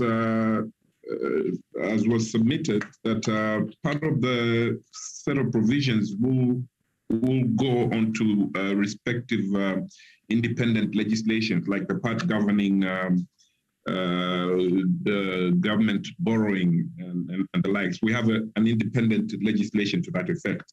But my concern was for other matters that are interlinked to the public, to this model law, matters concerning, for instance, anti-money laundering and the provisions of the like. Are we going to have provisions in the model law that link, or sort of like an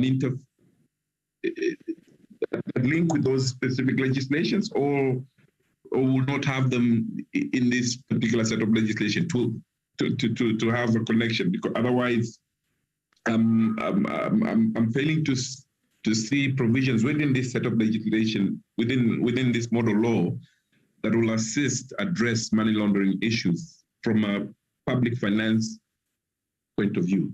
I don't know if I'm understood on that. Thank you. Yes, I completely take the point, and there will be, as the Honourable Delegate says, there will be a number of topics: money laundering, bribery and corruption, funding of terrorism was mentioned by another speaker. There will be a number of areas of law that do require to be supported by and therefore reflected in the model law as it is domesticated. Necessarily, every jurisdiction is going to have its own particular arrangements for those matters. The criminal law, for example, in relation to money laundering, may have its own proceeds of crime legislation. It isn't possible in the model law to be prescriptive about how to reflect the complexities of each jurisdiction's law about legislation about these particular matters in the PFMA system.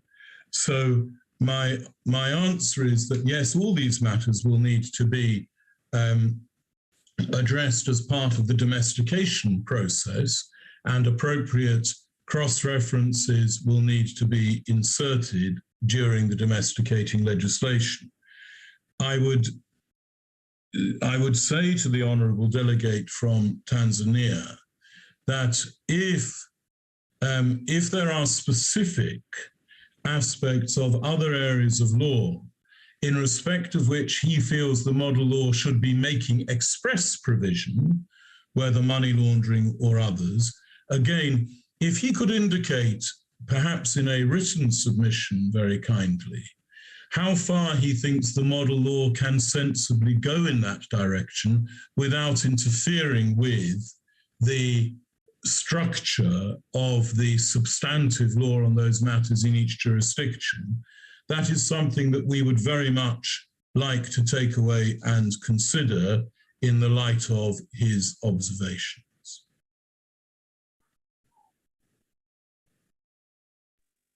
Thank you for that response, Mr. Greenberg. The distinguished participant from the United Republic of Tanzania, any follow-up?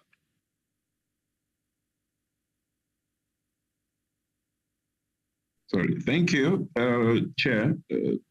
I take note of the request, and we will, when required to do so, we'll give our submission on areas that we feel that it needs to be considered. And as far as money laundering and other criminal-related provision matters, so long as it provides a convergence point to the public finance management. Thank you. Thank you very much. Participants, you can also use our chat platform to send in your interventions, your comments, your suggestions, and we'll read them through. Meanwhile, the floor is still open for any interventions.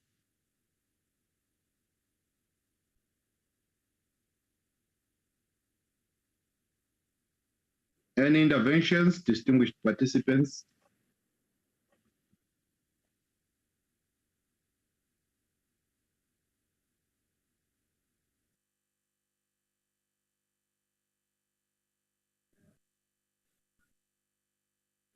Bom dia. Yes. Muito bom dia, vou falar em português.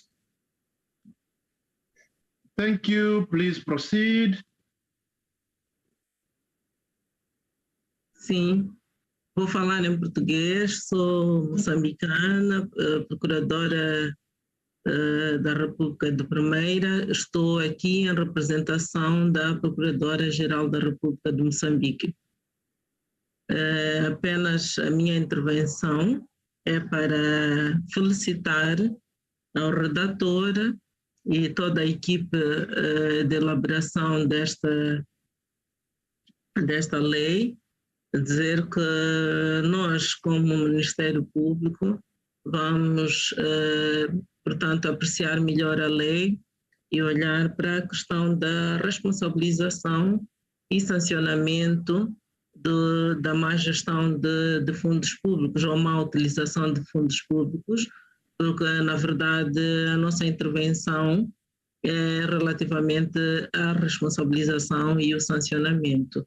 Eu penso que esta lei vai ser útil para nós, vai enriquecer aquilo que é a nossa atuação como Ministério Público na questão de finanças públicas. Muito obrigada.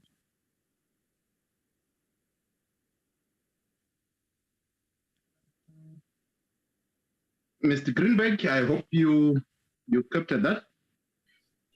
On behalf, if I may, of the team, we're very grateful for the expression of support, and we look forward very much to receiving the observations of the distinguished Attorney General of Mozambique in relation to sanctions and implementation of sanctions in relation to public financial management. Thank you very much, honorable distinguished participant from Mozambique, for your intervention. Any more interventions?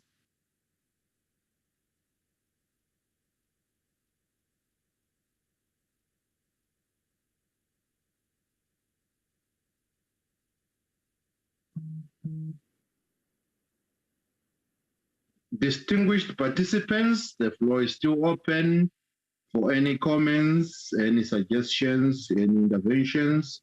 And we have our legal drafter, Mr. Greenberg, to respond to some of those issues. And where we feel you can do a better job by submitting a written submission, I think, again, it's still open. You can send in your written submission. And those who feel they can utilize the chat platform to send in their comments, again, it's open. You can send in your comments or suggestions through the chat platform so that we can read them.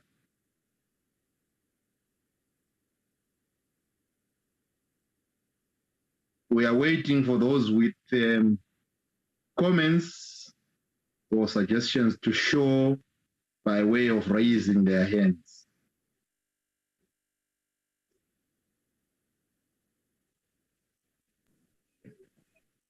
Chair? Yes, please proceed. Yeah, just I wish to understand concerning the panel provisions. From the submissions that they were left for inclusion, I believe, by member states, depending on their depending on the jurisdictional structures, so to speak. But I wanted to understand from the model law point of view, how will they be incorporated, or how will they remain blank as such? I'm a bit unclear on that. Thank you. My preference would be for them to remain blank, because I doubt the ability of the SADC jurisdictions together to be able to identify a single set of penal provisions that will produce a proportionate and effective response coherently within each jurisdiction's arrangements. But if the honourable delegate from Tanzania feels that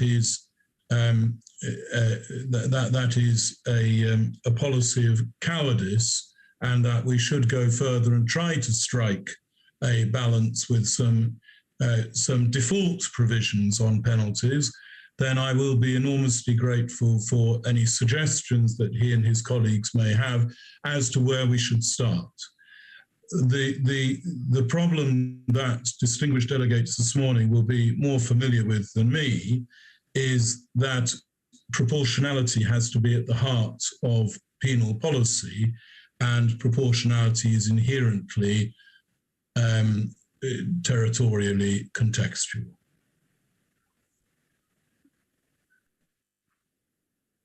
Thank you very much. I hope you have been, I hope the response satisfies you, the Honorable Delegate from Tanzania. If you have any follow-up. Indeed, it does. Thank you, Chair. Indeed, it does. Definitely, it's not cowardice for not having them. Of course, it takes premise that it being a model law, and then the strike of balance that it looks to doing. Other than if you have the penal provisions, then definitely it will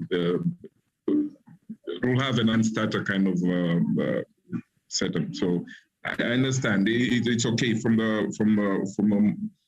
model law point of view. It's appropriate to be silent. Thank you. I think if I might just add one observation, Mr. Facilitator, if I might just add one observation in response to what has just been so helpfully raised by the Honourable Delegate from Tanzania.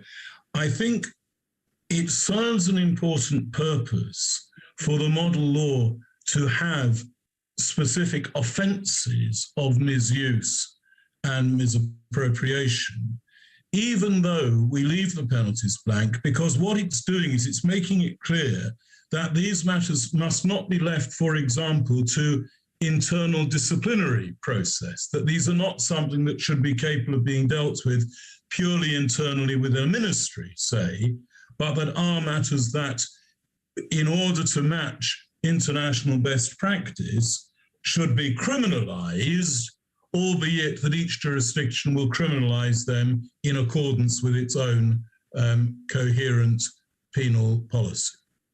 Thank you. Thank you very much. I see a hand from Harrison Olivia Ernest Andrianso. I hope I have pronounced your name correctly. Please proceed.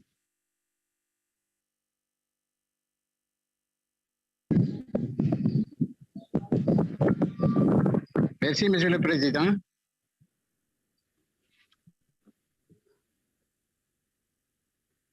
Vous m'entendez?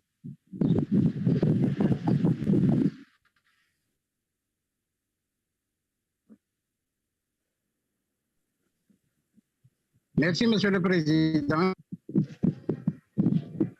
Yes, please. Et bonjour, chers collègues.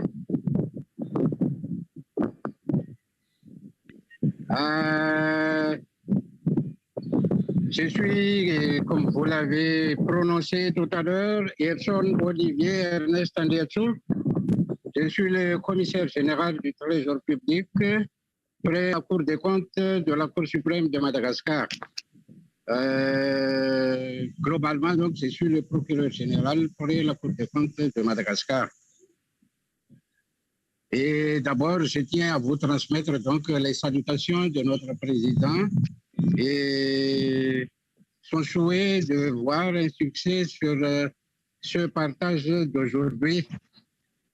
Globalement, je n'ai pas beaucoup de commentaires, mais juste sur le point 36, sur la nomination de l'auditeur général, je crois qu'il faut tenir compte des caractères des institutions supérieures de contrôle, puisque nous savons tous qu'il y a les institutions supérieures de contrôle à caractère juridictionnel.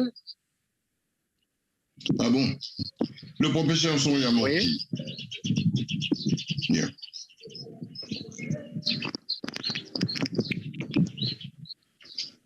Thank you very much.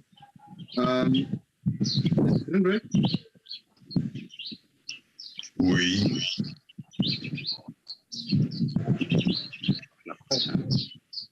I'm not quite sure if the question has finished. Avant 2h30. Bon, très bien, parce que à 2h30, je serai pris.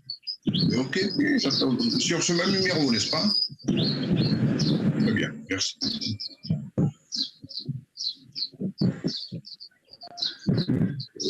Yeah, Ms. Greenberg is saying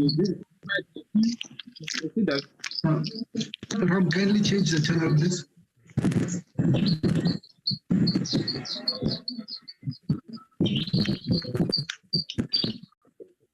Hello, sir. I think you need to come in again. Mr. Greenberg didn't quite well.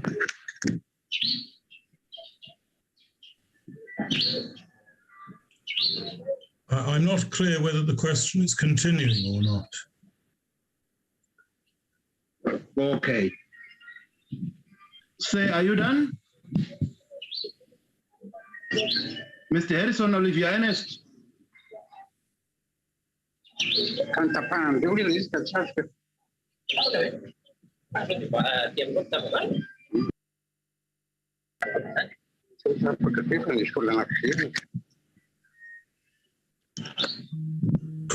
the English interpreter confirm whether the question has now been delivered, please? Vous m'entendez? Okay, thank you. Thank you. Okay, well, I shall content myself with saying I hear the point on clause 36, and we look forward to seeing any specific written observations that the Honourable Delegate, the Attorney General of Madagascar, may wish to submit in due course.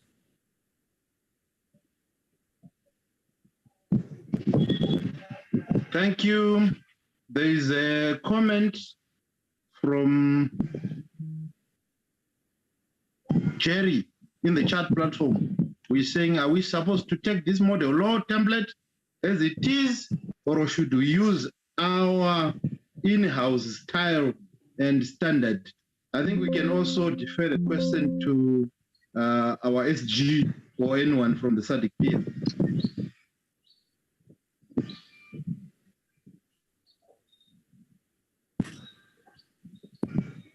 Is Dr. Greenberg taking the response, or I should go ahead? I've put a very basic response, Madam Secretary General, in the chat bar, and it is subject to your expansion and elucidation. Okay. No, thank you very much, Director. Colleagues, the model law is not supposed to be taken hook, line, and sinker.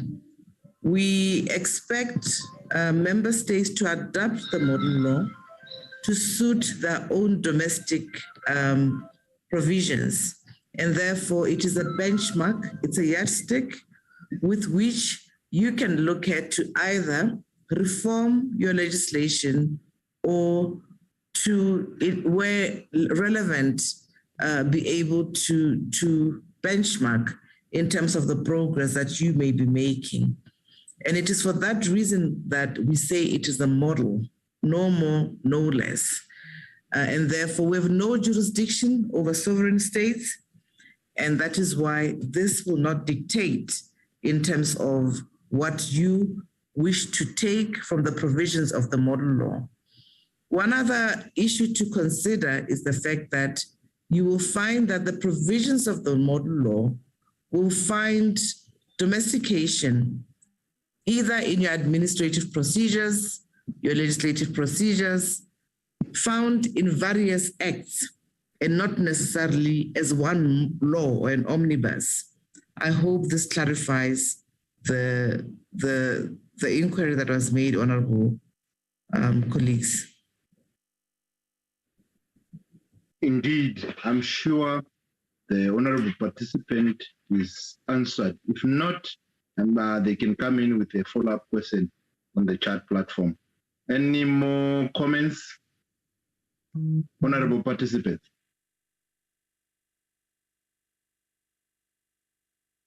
I see a hand from Harrison Oliver Ernest. I don't know if it was an earlier submission. Okay, Harrison, you can proceed if it's a new hand.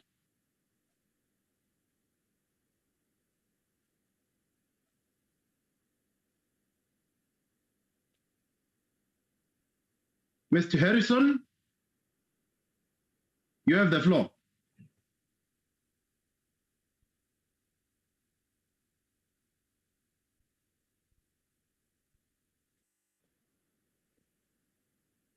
Seems like it was an earlier hand.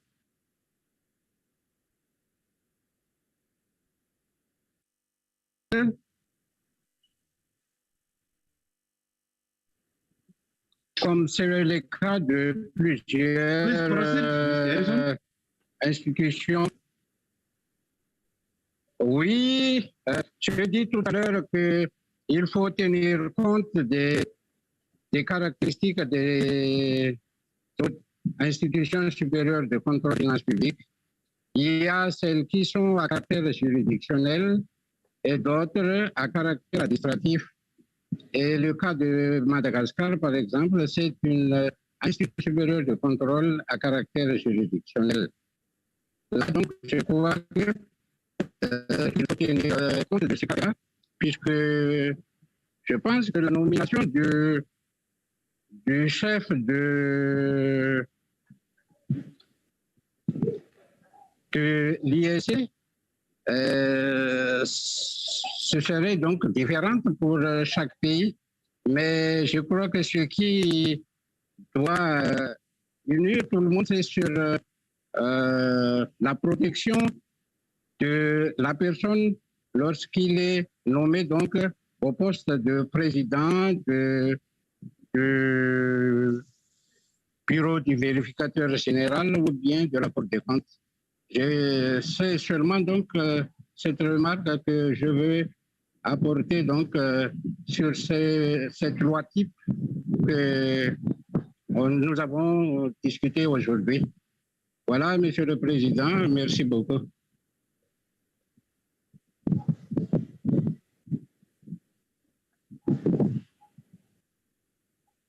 Thank you very much. You may proceed to lower your hand.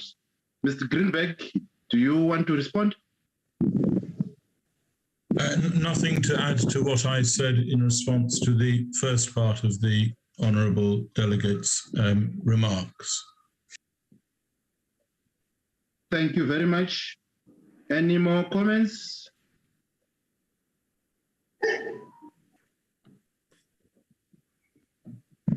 I don't see, oh, I see two hands. Mr. Oh, there's Kawone Solomon. Please proceed. Thank you very much again. I've seen how some of the things have been left for the minister to do by regulations. But then again, it will be the role of the drafter to ensure that to ensure that substantive provisions are in the regulation.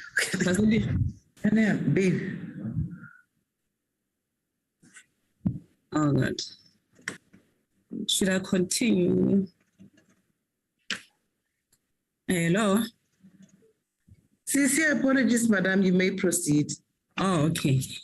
All right. I was saying, I have seen how some of things have been left for the minister to do by regulations. But again, it's for the drafter who will be drafting the law to ensure that substantive provisions are in the Act and administrative provisions are in the subsidiary legislation. But what I wanted to know is whether across SADC member states, do we have a requirement for legislation to be tabled before the National Assembly to foster executive accountability and legislative regulation? Thank you. Could I respond to that by saying that although I don't have knowledge of the administrative law of each of the SADC member states, I have assumed as a basic minimum that in the context of subordinate legislation under this model law, Parliament will wish to have oversight, and the clause 113 to which I drew delegates' attention a few moments ago accordingly proceeds on the basis that Parliament will scrutinise all subordinate legislation and quasi-legislation under the model law. But as Madam Secretary-General said a few moments ago, each jurisdiction will domesticate in accordance with its own administrative law arrangements. I hope that answers the question.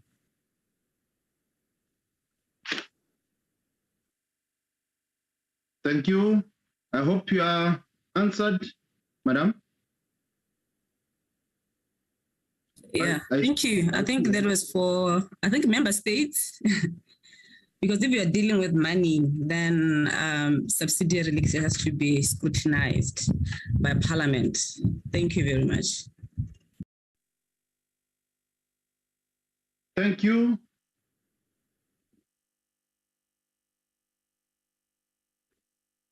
You can proceed to lower your hand.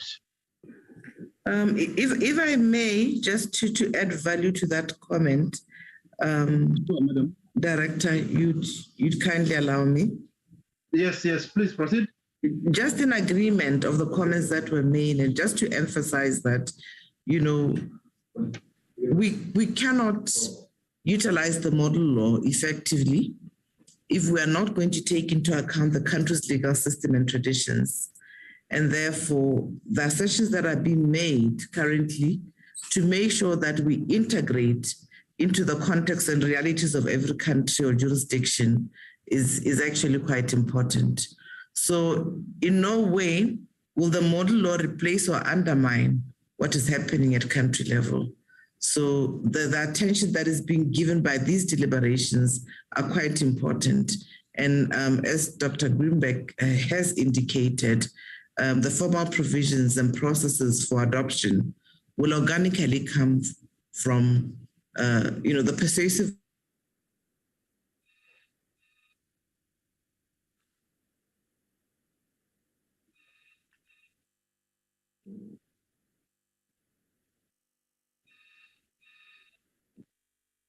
Madam, are you still there? I missed the last part of your intervention.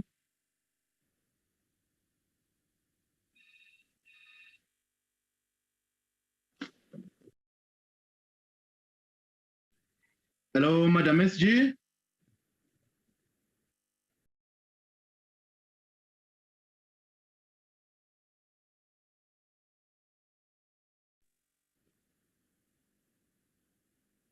Madam SG, are you still there?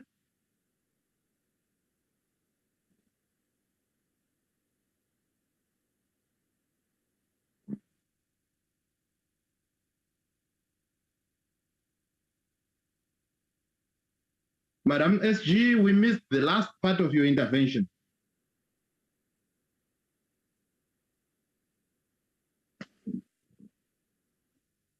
We seem to have lost her, and we can proceed if there are any other comments or interventions.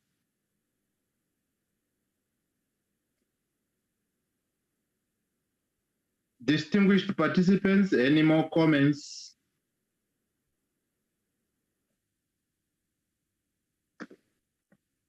If not, then perhaps I will invite anyone from SADC-PF if there are any issues that they want to raise before we close the meeting.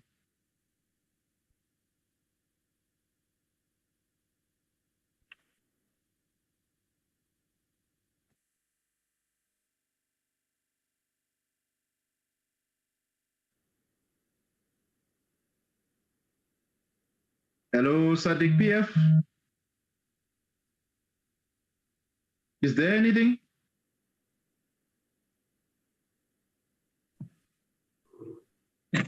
No, Director, can proceed. Okay, thank you. Thank you. I think what remains for us is to close this meeting and thank everyone who has participated. We thank the countries that were represented here, the attorney generals from the respective countries, and we thank you for all the comments, for all the inputs, and the lively discussion that we have had today.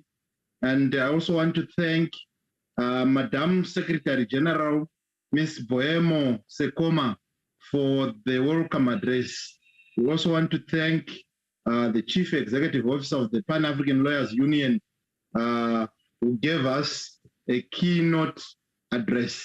And also thank our model law drafter, Mr. Daniel Greenberg, for a wonderful and splendid job.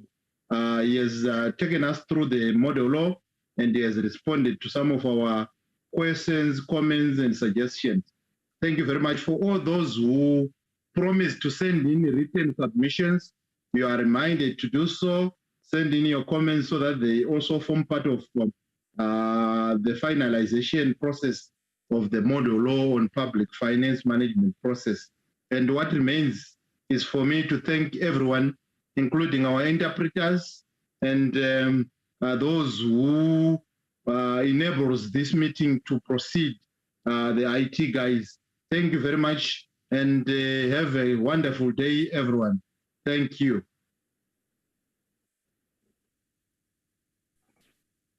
Thank you. IT, kindly terminate. Thank you. Thank you, Chair. Thank you very much. Thank you from Tanzania as well.